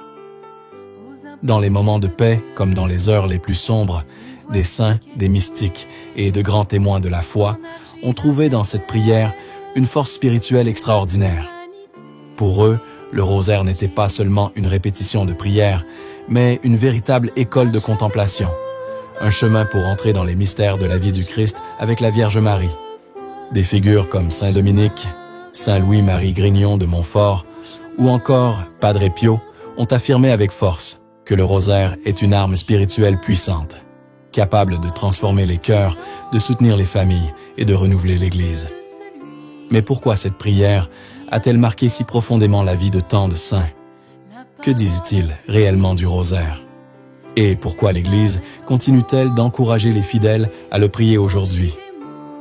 Dans cette vidéo, nous allons découvrir ce que les saints et les grands témoins de notre temps nous enseignent sur l'importance du rosaire dans la vie chrétienne.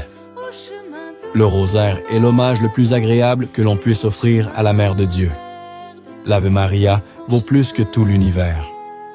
Saint Alphonse de Liguori, 1696 à 1787. Un ave bien dit fait trembler tout l'enfer. Saint Dominique disait qu'il avait plus converti d'âmes par la récitation de l'Ave Maria que par tous ses sermons. Le Saint Curé d'Ars, 1786 à 1859. Le rosaire est la prière la plus divine après le saint sacrifice de la messe. Saint Charles Borromée, 1535 à 1584. Tout ce que le Fils demande au Père lui est accordé. Tout ce que la Mère demande au Fils lui est pareillement accordé. Curé d'Ars. Le rosaire est l'arbre de vie qui ressuscite les morts, guérit les malades et conserve la santé à ceux qui l'ont déjà. Nicolas IV, pape de 1288 à 1292. Le rosaire est une prière contemplative et christocentrique, inséparable de la méditation de l'Écriture sainte. C'est la prière du chrétien qui avance dans le pèlerinage de la foi, à la suite de Jésus, précédé par Marie. Chers frères et sœurs, je voudrais vous inviter au cours de ce mois à réciter le rosaire en famille, dans les communautés et dans les paroisses pour les intentions du pape, pour la mission de l'Église et pour la paix dans le monde. Le 1er octobre 2006. Pape Benoît XVI. Je voudrais qu'en ces jours, le monde prie à mes côtés le plus possible, que les gens jeûnent sévèrement mercredi et vendredi. Enfin que tous prient chaque jour au moins le rosaire, les mystères joyeux, douloureux et glorieux. Marie à Medjugorje le 14 août 1984. Ceci est mon testament et mon héritage. Aimez et faites aimer la Sainte Vierge. Récitez et faites réciter le rosaire. Saint Padre Pio, 1887 à 1968. La prière avec Marie, en particulier, le rosaire a aussi cette dimension agonistique, c'est-à-dire de lutte. Une prière qui soutient dans la bataille contre le malin et ses complices. Pape François. Par le rosaire, on peut tout obtenir. Selon une gracieuse comparaison, c'est une longue chaîne qui relie le ciel et la terre. Une des extrémités est entre nos mains et l'autre dans celle de la Sainte Vierge. Sainte Thérèse de l'Enfant Jésus, 19 août 1917. Priez, priez beaucoup et faites des sacrifices pour les pécheurs, car beaucoup d'âmes vont en enfer parce qu'elles n'ont personne qui se sacrifie et prie pour elles. Notre-Dame de Fatima. Chers enfants, aujourd'hui, je vous invite à commencer, particulièrement maintenant, le combat contre Satan par la prière. Chers enfants, revêtez l'équipement du combat et soyez victorieux, le chapelet la main. Marie à Medjugorje le 8 août 1985. Chaque jour, des biens immenses arrivent au peuple chrétien par le rosaire. Bienheureux Urbain V. pape de 1362 à 1370. La Sainte Vierge Marie dit à Pontmain « Mais priez mes enfants, mon fils se laisse toucher ». Le rosaire condense en lui tout le culte qu'on doit à Marie. Pour honorer Marie et mériter ses faveurs, il n'y a pas une meilleure prière que le Saint Rosaire. Léon XIII, encyclique Octobre Immense. Récitez le chapelet tous les jours afin d'obtenir la paix pour le monde et la fin de la guerre. Notre-Dame de Fatima. Donnez-moi une armée qui récite le chapelet et je ferai la conquête du monde. Saint Pie X, pape de 1903 à 1914. Le rosaire est de toutes les prières la plus belle, la plus riche en grâce, celle qui plaît le plus à la très sainte Vierge.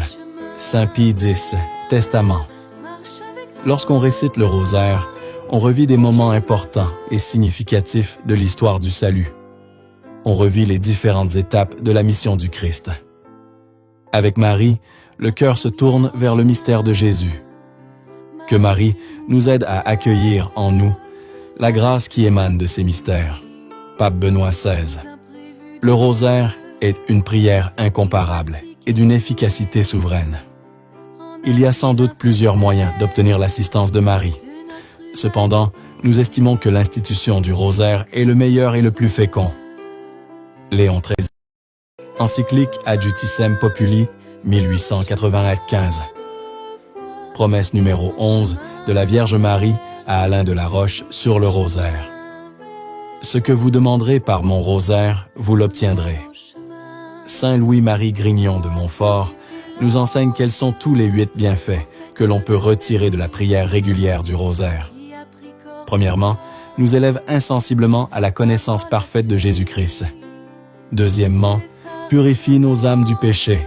Troisièmement, nous rend victorieux de tous nos ennemis. Quatrièmement, nous rend la pratique des vertus faciles. Cinquièmement, nous embrasse de l'amour de Jésus-Christ. Sixièmement, nous enrichit de grâce et de mérite. Septièmement, nous fournit de quoi payer toutes nos dettes à Dieu et aux hommes. Huitièmement, et enfin, nous fait obtenir de Dieu toutes sortes de grâces. En effet, tout en ayant une caractéristique mariale, le rosaire est une prière dont le centre est christologique. Dans la sobriété de ces éléments, il concentre en lui la profondeur de tout le message évangélique, dont il est presque un résumé. Lettre apostolique, Rosarium Virginis, Maria du Saint-Pape, Jean-Paul II. Le rosaire est ma prière préférée, Jean-Paul II. Le rosaire est ma prière préférée. C'est une prière merveilleuse, merveilleuse de simplicité et de profondeur. Lettre apostolique, Rosarium Virginis, Maria du Saint-Pape, Jean-Paul II. En effet, réciter le rosaire n'est rien d'autre que contempler avec Marie le visage du Christ. Lettre apostolique, Rosarium Virginis, Maria du Saint-Pape, Jean-Paul II. Le Christ est le Maître par excellence, le révélateur et la révélation. Il ne s'agit pas seulement d'apprendre ce qu'il nous a enseigné, mais d'apprendre à le connaître lui. Et quel maître, en ce domaine, serait plus expert que Marie? S'il est vrai que, du point de vue divin, l'Esprit est le maître intérieur qui nous conduit à la vérité tout entière sur le Christ. Voir l'Évangile de Jean, chapitre 14, verset 26, chapitre 15, verset 26 et chapitre 16, verset 13. Parmi les êtres humains, personne mieux qu'elle ne connaît le Christ. Nul autre que sa mère ne peut nous faire entrer dans une profonde connaissance de son mystère. Lettre apostolique, Rosarium Virginis, Maria du Saint-Pape Jean-Paul II. Par le rosaire, le croyant puise d'abondantes grâces, les recevant presque des mains mêmes de la Mère du Rédempteur. Lettre apostolique, Rosarium Virginis, Maria du Saint-Pape Jean-Paul II. Dans le parcours spirituel du rosaire, fondé sur la contemplation incessante, en compagnie de Marie, du visage du Christ, on est appelé à poursuivre un tel idéal, exigeant de se conformer à lui grâce à une fréquentation que nous pourrions dire amicale.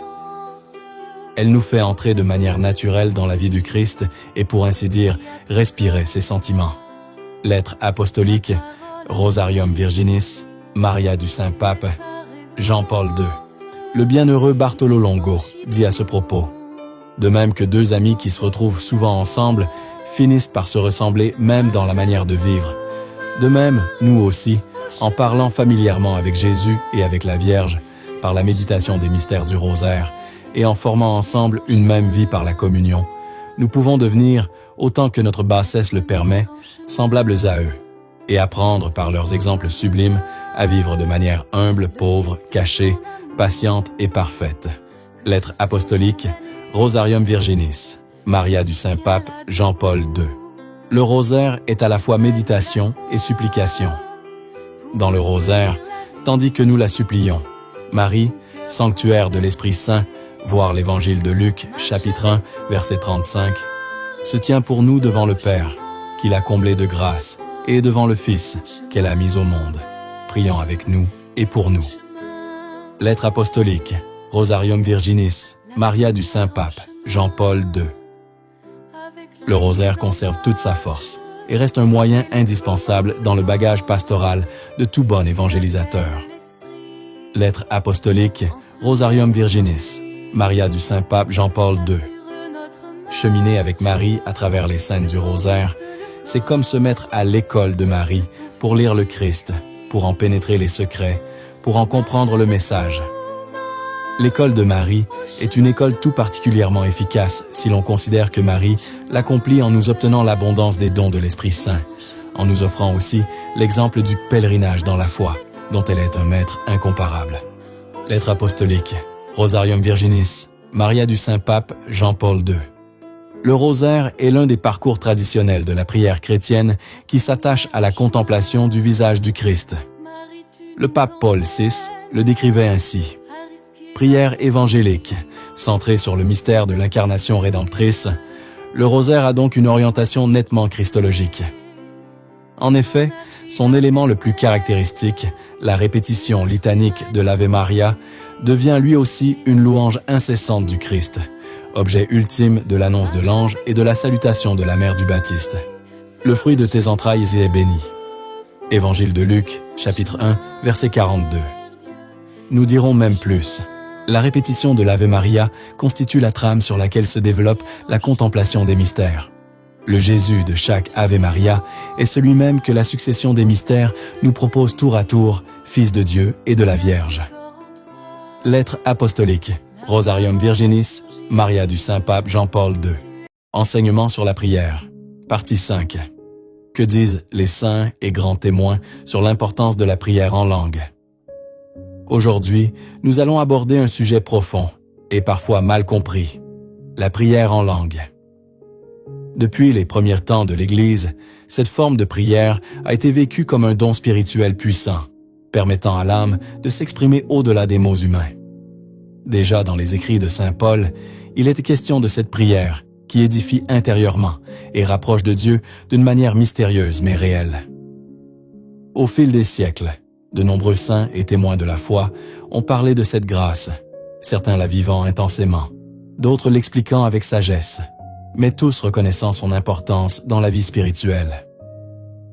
Dans cette vidéo, nous allons découvrir ensemble ce qu'il disait réellement et pourquoi cela peut transformer profondément notre manière de prier.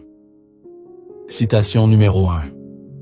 J'ai vu des messages en langue et leurs interprétations apporter vie et puissance au peuple de Dieu. Cela fait partie du don de prophétie accordé à l'Église. Nous devrions le rechercher, l'attendre activement et l'accueillir dans l'action de grâce. Bruce Yocum. Citation numéro 2. La prière en langue nécessaire pour l'évangélisation. Évangile de Marc, chapitre 16, versets 17 à 18. Et voici les signes qui accompagneront ceux qui auront cru. En mon nom, ils chasseront les démons. Ils parleront en langue nouvelle. Ils saisiront des serpents. Et s'ils boivent quelque poison mortel, il ne leur fera pas de mal. Ils imposeront les mains aux infirmes, et ceux-ci seront guéris. Les charismes sont un moyen dont Dieu se sert pour manifester concrètement son amour, qui n'est pas que des mots, mais aussi, et surtout, c'est la guérison et le salut intégral. Citation numéro 3. La prière en langue est d'une grande utilité pour, premièrement, régulariser la pression artérielle. Deuxièmement, faire disparaître les tensions. Troisièmement, apporter la paix, la liberté, la joie. C'est utile d'avoir un temps tous les jours pour prier en langue, tout haut si possible. Peter B. Coughlin, citation numéro 4. Je veux simplement faire part de mon expérience. J'ai vu beaucoup plus de guérison en priant en langue qu'en priant normalement. Père Tardif, citation numéro 5, Actes des Apôtres, chapitre 19, verset 6. Et quand Paul leur eut imposé les mains, l'Esprit Saint vint sur eux, et ils se mirent à parler en langue mystérieuse et à prophétiser. Citation numéro 6. Au début, ceux qui reçoivent ce charisme n'ont que quelques mots, mais à mesure qu'ils continuent à prier, le don augmente tout comme un bébé apprend à parler et développe un langage. Avec le temps, chacun aura différentes prières en langue. Un pour la pétition, un pour le chant en langue, un autre pour la louange, un autre pour la délivrance. Peter B. Coughlin, citation numéro 7. Première lettre aux Corinthiens, chapitre 14, verset 5. Je souhaiterais que vous parliez tous en langue. Citation numéro 8. En effet, ce charisme, la prière en langue, le moindre et le plus commun, est l'un des plus nécessaires car, outre sa dimension de prière, il est le signe d'une disponibilité particulière à l'Esprit Saint et d'un seuil qui permet d'accéder à d'autres charismes. Monseigneur de Montléon, citation numéro 9. La prière en langue a le pouvoir de faire entrer tout notre être en prière, corps, esprit, âme, et ainsi toucher les zones les plus enfouies de notre conscience, peut toucher, guérir et corriger des traumatismes, apporter une libération profonde. Citation numéro 10. Actes des Apôtres, chapitre 10, versets 44 à 45. Pierre parlait encore quand l'Esprit Saint descendit sur tous ceux qui écoutaient à la parole. En effet, on les entendait parler en langue et chanter la grandeur de Dieu. Citation numéro 11. La prière en langue est un moyen par lequel le Saint-Esprit permet à une personne de louer et de remercier Dieu, libéré de tout besoin de conceptualiser ou de mettre des mots sur les mouvements de son cœur. C'est le moyen d'exprimer notre amour pour Dieu au-delà des limites du langage humain. Selon Arnold Bittlinger, dans le don de prier dans l'Esprit, le Seigneur monté au ciel donne aux membres de son Église la possibilité d'exprimer l'inexprimable et de louer Dieu dans des langues nouvelles. Citation numéro 12, Lettre aux Romains, chapitre 8, verset 26. Bien plus, l'Esprit Saint vient au secours de notre faiblesse, car nous ne savons pas prier comme il faut. L'Esprit lui-même intercède pour nous par des gémissements inexprimables. Par la prière en langue, l'Esprit Saint inspire notre cœur et met sur nos lèvres les paroles les plus efficaces, celles qui atteignent pleinement le cœur de Dieu que seul l'Esprit connaît. Première lettre aux Corinthiens, chapitre 2, versets 10 à 11. Le Saint-Esprit est partout, il sait tout. Il peut, à travers ton esprit, te faire prier pour des choses dont tu ne sais rien. La prière en langue est une forme de prière d'intercession bien puissante, surtout au moment où on ne sait pourquoi prier. Parfois, on ne sait quoi demander. Souvent, nos prières sont égoïstes, toutes centrées sur soi-même. Par la prière en langue, on dit en esprit des mystères, on demande à Dieu exactement ce que l'Esprit de Dieu sait que l'Église et toi ont besoin. On met en mouvement les anges de Dieu pour la satisfaction de nos besoins. Citation numéro 13. Celui qui parle en langue se bâtit lui-même. Première lettre aux Corinthiens, chapitre 14, verset 4. Cette prière fait entrer dans une lente transformation intérieure, comparable en particulier aux fruits que produit insensiblement une vie d'oraison quotidienne. Progressivement, toute la vie intérieure et extérieure est transformée, illuminée. Monseigneur de Montléon. Citation numéro 14. Actes des Apôtres, chapitre 2, versets 3 à 8. Alors leur apparurent des langues qu'on aurait dites de feu, qui se partageaient, et il s'en posa une sur chacun d'eux. Tous furent remplis d'Esprit Saint. Ils se mirent à parler en d'autres langues, et chacun s'exprimait selon le don de l'Esprit. Or, il y avait, résidant à Jérusalem, des Juifs religieux, venant de toutes les nations sous le ciel. Lorsque ceux-ci entendirent la voix qui retentissait, Ils se rassemblèrent en foule. Ils étaient en pleine confusion, parce que chacun d'eux entendait dans son propre dialecte ceux qui parlaient. Dans la stupéfaction et l'émerveillement, ils disaient « Ces gens qui parlent, ne sont-ils pas tous Galiléens? Comment se fait-il que chacun de nous les entende dans son propre dialecte, sa langue maternelle ?» Citation numéro 15. « Car nous ne luttons pas contre des êtres de sang et de chair, mais contre les dominateurs de ce monde de ténèbres, les principautés, les souverainetés, les esprits du mal qui sont dans les régions célestes. » Lettre aux Éphésiens, chapitre 6, verset 12. Dans le combat contre Satan, les discours, l'intelligence et la sagesse humaine ne servent à rien. Le démon ne s'en embarrasse pas, car il sait se servir de nos projets et de nos idées pour nous confondre. Les chrétiens ont quelqu'un qui fait trembler l'enfer et ébranler le démon, l'Esprit Saint qui combat par la puissance de ses dons, notamment dans la prière en langue. Citation numéro 16. Première lettre aux Corinthiens, chapitre 12, versets 7 et 10. À chacun est donnée la manifestation de l'Esprit en vue du bien. À l'un, de parler diverses langues mystérieuses.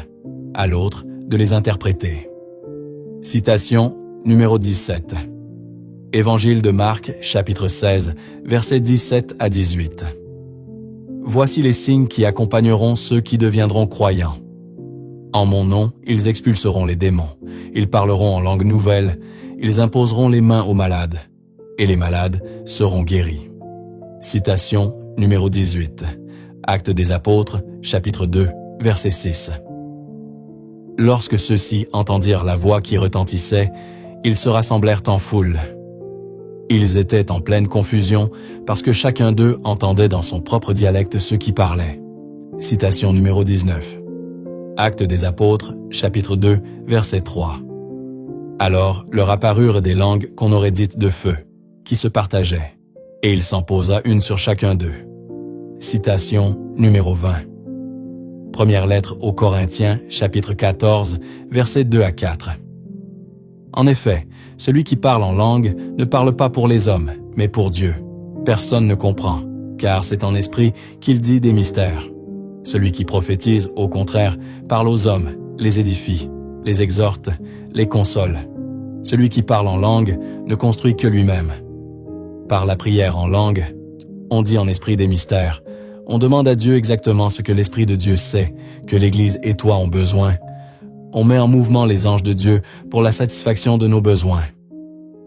Par la prière en langue, on bâtit son homme intérieur. On s'édifie pour pouvoir édifier le peuple de Dieu dans l'assemblée. Citation numéro 21. Première lettre aux Corinthiens, chapitre 14, versets 14 à 15. Si je prie en langue, mon esprit, assurément, est en prière, mais mon intelligence reste sans fruit. Que vais-je donc faire? Je vais prier par l'esprit, mais je vais prier aussi avec l'intelligence. Je vais chanter par l'esprit, mais je vais chanter aussi avec l'intelligence. Citation numéro 22. Lettre aux Éphésiens, chapitre 6, verset 18. En toutes circonstances, que l'Esprit vous donne de prier et de supplier. Citation numéro 23. Un premier avantage de la prière en langue est la communion avec Dieu. Celui qui parle en langue parle à Dieu, parle à Dieu, parle à Dieu. Première lettre aux Corinthiens, chapitre 14, verset 2. Citation numéro 24. Le chant en langue selon saint Augustin. Rassure-toi, il t'indique la manière de chanter. Ne t'occupe pas de chercher les mots comme si tu pouvais mettre en forme une musique capable de plaire à Dieu. Contente-toi de jubiler. Bien chanter devant Dieu, c'est jubiler. Mais qu'est-ce à dire? C'est renoncer à comprendre. C'est renoncer à dire avec des mots ce qui se chante dans le cœur. Voyez ceux qui chantent. Moissonneurs, vendangeurs ou autres, leur joie s'allume d'abord aux paroles des chansons, mais bientôt elle les envahit, et des paroles seraient impuissantes à la déployer encore. Alors, ils laissent des mots et syllabes, et l'on n'entend plus que leur jubilation. Musique sans parole, parce que le cœur veut mettre au jour ce qui ne peut se dire. Tu ne peux dire ce qu'il est, et tu ne dois pas non plus garder le silence. Alors que faire sinon jubiler? ouvrir son cœur à une joie qui n'aura plus à chercher de mots, dilater sa joie immensément bien au-delà des bornes des syllabes. Commentaire du psaume 32. Citation numéro 25. Résolution. Pour développer ma communion avec le Saint-Esprit, je m'engage à prier en langue 20 minutes tous les jours. Citation numéro 26. Premier et deuxième avantage de la prière en langue. Point numéro 1. Communier avec Dieu. Celui qui parle en langue parle à Dieu, d'après la première lettre aux Corinthiens, chapitre 14, verset 2. Point numéro 2. C'est le plus petit charisme qui ouvre la porte à d'autres plus grands, selon Monseigneur de Montléon. En effet, ce charisme, le moindre et le plus commun, est l'un des plus nécessaires, car outre sa dimension de prière, il est le signe d'une disponibilité particulière à l'Esprit Saint et d'un seuil qui permet d'accéder à d'autres charismes. Citation numéro 27. Épître de Jude, verset 20. Mais vous, bien-aimés, construisez votre vie sur votre foi très sainte. Priez dans l'Esprit Saint. Citation numéro 28. Cinquième avantage de la prière en langue. L'intercession. Lettre aux Romains, chapitre 8, verset 26. Bien plus, l'Esprit Saint vient au secours de notre faiblesse, car nous ne savons pas prier comme il faut. L'Esprit lui-même intercède pour nous par des gémissements inexprimables. Par cette prière, l'Esprit Saint inspire notre cœur et met sur nos lèvres les paroles les plus efficaces, celles qui atteignent pleinement le cœur de Dieu que seul l'Esprit connaît, comme il est dit dans la première lettre aux Corinthiens, chapitre 2, versets 10 à 11. Le Saint-Esprit est partout, il sait tout. Il peut, à travers ton esprit, te faire prier pour des choses dont tu ne sais rien. La prière en langue est une forme de prière d'intercession bien puissante, surtout au moment où on ne sait pourquoi prier. Parfois, on ne sait quoi demander. Souvent, nos prières sont égoïstes, toutes centrées sur soi-même. Par la prière en langue, on dit en esprit des mystères. On demande à Dieu exactement ce que l'Esprit de Dieu sait que l'Église et toi ont besoin. On met en mouvement les anges de Dieu pour la satisfaction de nos besoins. Intercession dans la délivrance. Car nous ne luttons pas contre des êtres de sang et de chair, mais contre les dominateurs de ce monde de ténèbres, les principautés, les souverainetés, les esprits du mal qui sont dans les régions célestes. Lettre aux Éphésiens, chapitre 6, verset 12. Dans le combat contre Satan, les discours, l'intelligence et la sagesse humaine ne servent à rien. Le démon ne s'en embarrasse pas, car il sait se servir de nos projets et de nos idées pour nous confondre. Les chrétiens ont quelqu'un qui fait trembler l'enfer et ébranler le démon, l'Esprit Saint qui combat par la puissance de ses dons, notamment dans la prière en langue, prière de guérison. La prière en langue a le pouvoir de faire entrer tout notre être en prière, corps, esprit, âme et ainsi toucher les zones les plus enfouies de notre conscience, peut toucher, guérir et corriger des traumatismes, apporter une libération profonde. Père tardif, je veux simplement faire part de mon expérience. J'ai vu beaucoup plus de guérison en priant en langue qu'en priant normalement. Peter B. Coughlin. La prière en langue est d'une grande utilité pour régulariser la pression artérielle, faire disparaître les tensions, apporter la paix, la liberté, la joie. C'est utile d'avoir un temps tous les jours pour prier en langue, tout haut si possible. Citation numéro 29. Troisième et quatrième avantage de la prière en langue. Point numéro 3. C'est un excellent moyen de louange et d'adoration. Moyen par lequel le Saint-Esprit permet à une personne de louer et de remercier Dieu, libéré de tout besoin de conceptualiser ou de mettre des mots sur les mouvements de son cœur, moyen d'exprimer notre amour pour Dieu au-delà des limites du langage humain. Selon Arnold Bittlinger, dans le don de prier dans l'Esprit, le Seigneur monté au ciel donne aux membres de son Église la possibilité d'exprimer l'inexprimable et de louer Dieu dans des langues nouvelles. Point numéro 4. C'est un excellent moyen pour se bâtir soi-même, s'édifier correctement soi-même avant d'édifier les autres. Celui qui prie en langue s'édifie lui-même, selon la première lettre aux Corinthiens, chapitre 14, verset 4. Et cela donne une plus grande capacité pour édifier les autres. Enseignement sur la prière. Partie 6. Que disent Jésus et Sainte Faustine de l'importance du chapelet de la Divine Miséricorde? Il existe une prière si puissante que Jésus-Christ lui-même a promis d'accorder une miséricorde immense à ceux qui la récitent. Une prière capable d'accompagner les âmes à l'heure de la mort, d'apaiser la justice divine et même d'obtenir le salut des pécheurs les plus endurcis. Ces paroles ne viennent pas des hommes, mais des révélations confiées à sainte Faustine Kowalska, apôtre de la Divine Miséricorde. Alors, que dit réellement Jésus sur le chapelet de la Divine Miséricorde? Pourquoi insiste-t-il autant sur cette prière? Et quelle grâce extraordinaire promet-il à ceux qui la récitent avec foi? Dans cette vidéo, nous allons plonger au cœur de ces révélations et découvrir une arme spirituelle que tout chrétien devrait connaître. Point numéro 1. Petit journal, numéro 6, 187. Récite constamment le chapelet que je t'ai appris.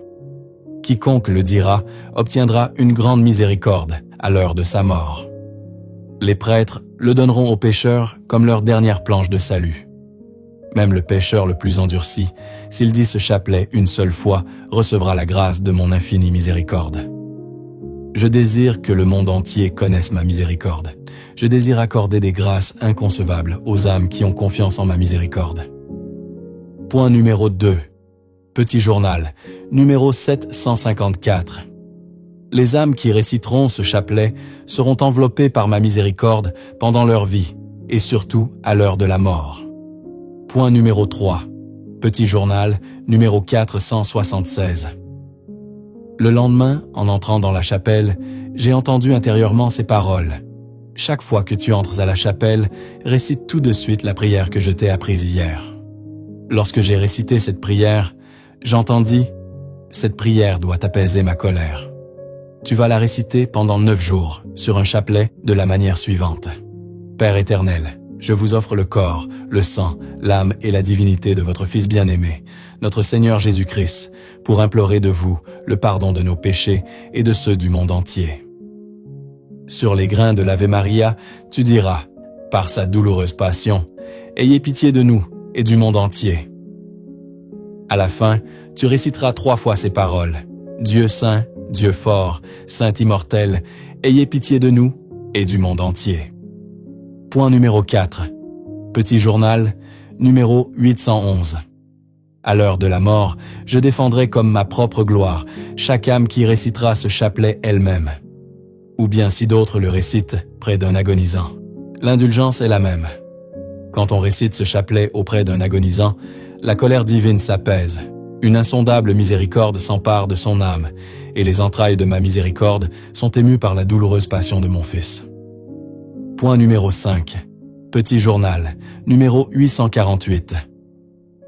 Soudain, en disant ce chapelet, j'entendis une voix. Oh, quelle grande grâce j'accorderai aux âmes qui diront ce chapelet.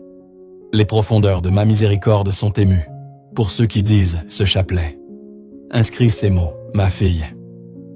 Parle au monde de ma miséricorde. Que l'humanité entière apprenne à connaître mon insondable miséricorde.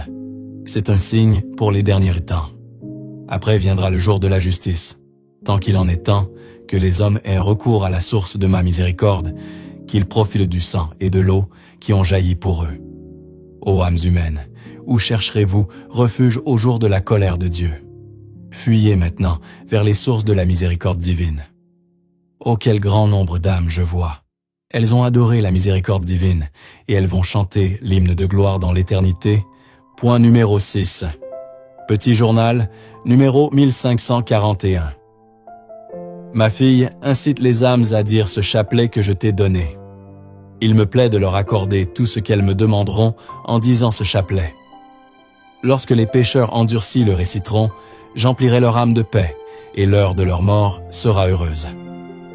Écrit, si l'on récite ce chapelet auprès d'un agonisant, je me tiendrai entre le Père et l'âme agonisante, non pas en tant que juge juste, mais comme sauveur miséricordieux. Point numéro 7. Petit journal, numéro 1565. Lorsque je suis entré un moment à la chapelle, le Seigneur m'a dit, « Ma fille, aide-moi à sauver un pécheur agonisant. Récite pour lui ce chapelet que je t'ai enseigné. » Lorsque j'ai commencé à réciter ce chapelet, J'ai vu ce mourant dans de terribles luttes et supplices. L'ange gardien le défendait, mais il était comme sans force devant l'immensité de la misère de cette âme. Mais pendant que je récitais le chapelet, je vis Jésus, tel qu'il est peint sur le tableau. Les rayons qui sortirent du cœur de Jésus enveloppèrent le malade, et les forces des ténèbres s'enfuirent dans la panique. Le malade rendit calmement le dernier soupir. Lorsque je revins à moi, je compris combien la récitation de ce chapelet est importante auprès des mourants. Elle apaise la colère de Dieu. Point numéro 8, petit journal, numéro 1731. Par ce chapelet, tu obtiendras tout, si ce que tu demandes est conforme à ma volonté. Point numéro 9, petit journal, numéro 796. Le Seigneur m'a dit de réciter ce chapelet pendant 9 jours, avant la fête de la miséricorde. La neuvaine doit commencer le vendredi saint. Pendant ce temps, j'obtiendrai aux âmes beaucoup de grâce. Point numéro 10. Petit journal, numéro 1797 à 1798. Aujourd'hui, le Seigneur est entré chez moi et m'a dit « Ma fille, aide-moi à sauver les âmes. Tu iras chez un pécheur mourant et tu vas réciter ce petit chapelet. Ainsi, tu lui obtiendras la confiance en ma miséricorde, car il est déjà au désespoir. » Soudain, je me suis trouvé dans une chaumière inconnue, où un homme âgé agonisait déjà dans de terribles supplices. Autour du lit, il y avait une multitude de démons et la famille qui pleurait. Dès que j'ai commencé à prier, les esprits des ténèbres se sont dispersés avec un sifflement et en me menaçant. Cette âme se tranquillisa et pleine de confiance se reposa dans le Seigneur. À cet instant, je me suis retrouvé dans ma chambre. Comment cela arrive-t-il? Je ne le sais pas. Point numéro 11. Petit journal, numéro 1320. À 3 heures, implore ma miséricorde, tout particulièrement pour les pécheurs. Et ne fût-ce que pour un bref instant, plonge-toi dans ma passion, en particulier dans mon abandon au moment de mon agonie. C'est là 1 heure de grande miséricorde pour le monde entier. Je te laisserai partager ma mortelle tristesse. En cette heure, je ne saurais rien refuser à l'âme qui me prie, par ma passion. Point numéro 12. Petit journal, numéro 1572. Je te rappelle, ma fille, que chaque fois que tu entendras l'horloge sonner 3 heures, immerge-toi tout entière en ma miséricorde, en l'adorant et en la glorifiant. Fais appel à sa toute-puissance pour le monde entier et particulièrement pour les pauvres pécheurs, car à ce moment, elle est grande ouverte à toutes les âmes. À cette heure-là, tu peux tout obtenir pour toi et pour les autres. À cette heure, la grâce a été donnée au monde entier. La miséricorde l'emporta sur la justice. Ma fille, essaie à cette heure-là de faire le chemin de croix autant que tes occupations te le permettent. Mais si tu ne peux pas faire le chemin de croix, entre au moins à la chapelle et célèbre mon cœur qui est plein de miséricorde dans le Saint-Sacrement. Et si tu ne peux entrer à la chapelle, plonge-toi dans la prière là où tu te trouves, ne serait-ce que pour un tout petit moment. J'exige de toute créature de vénérer ma miséricorde, mais de toi d'abord, car je t'ai fait connaître le plus profondément ce mystère.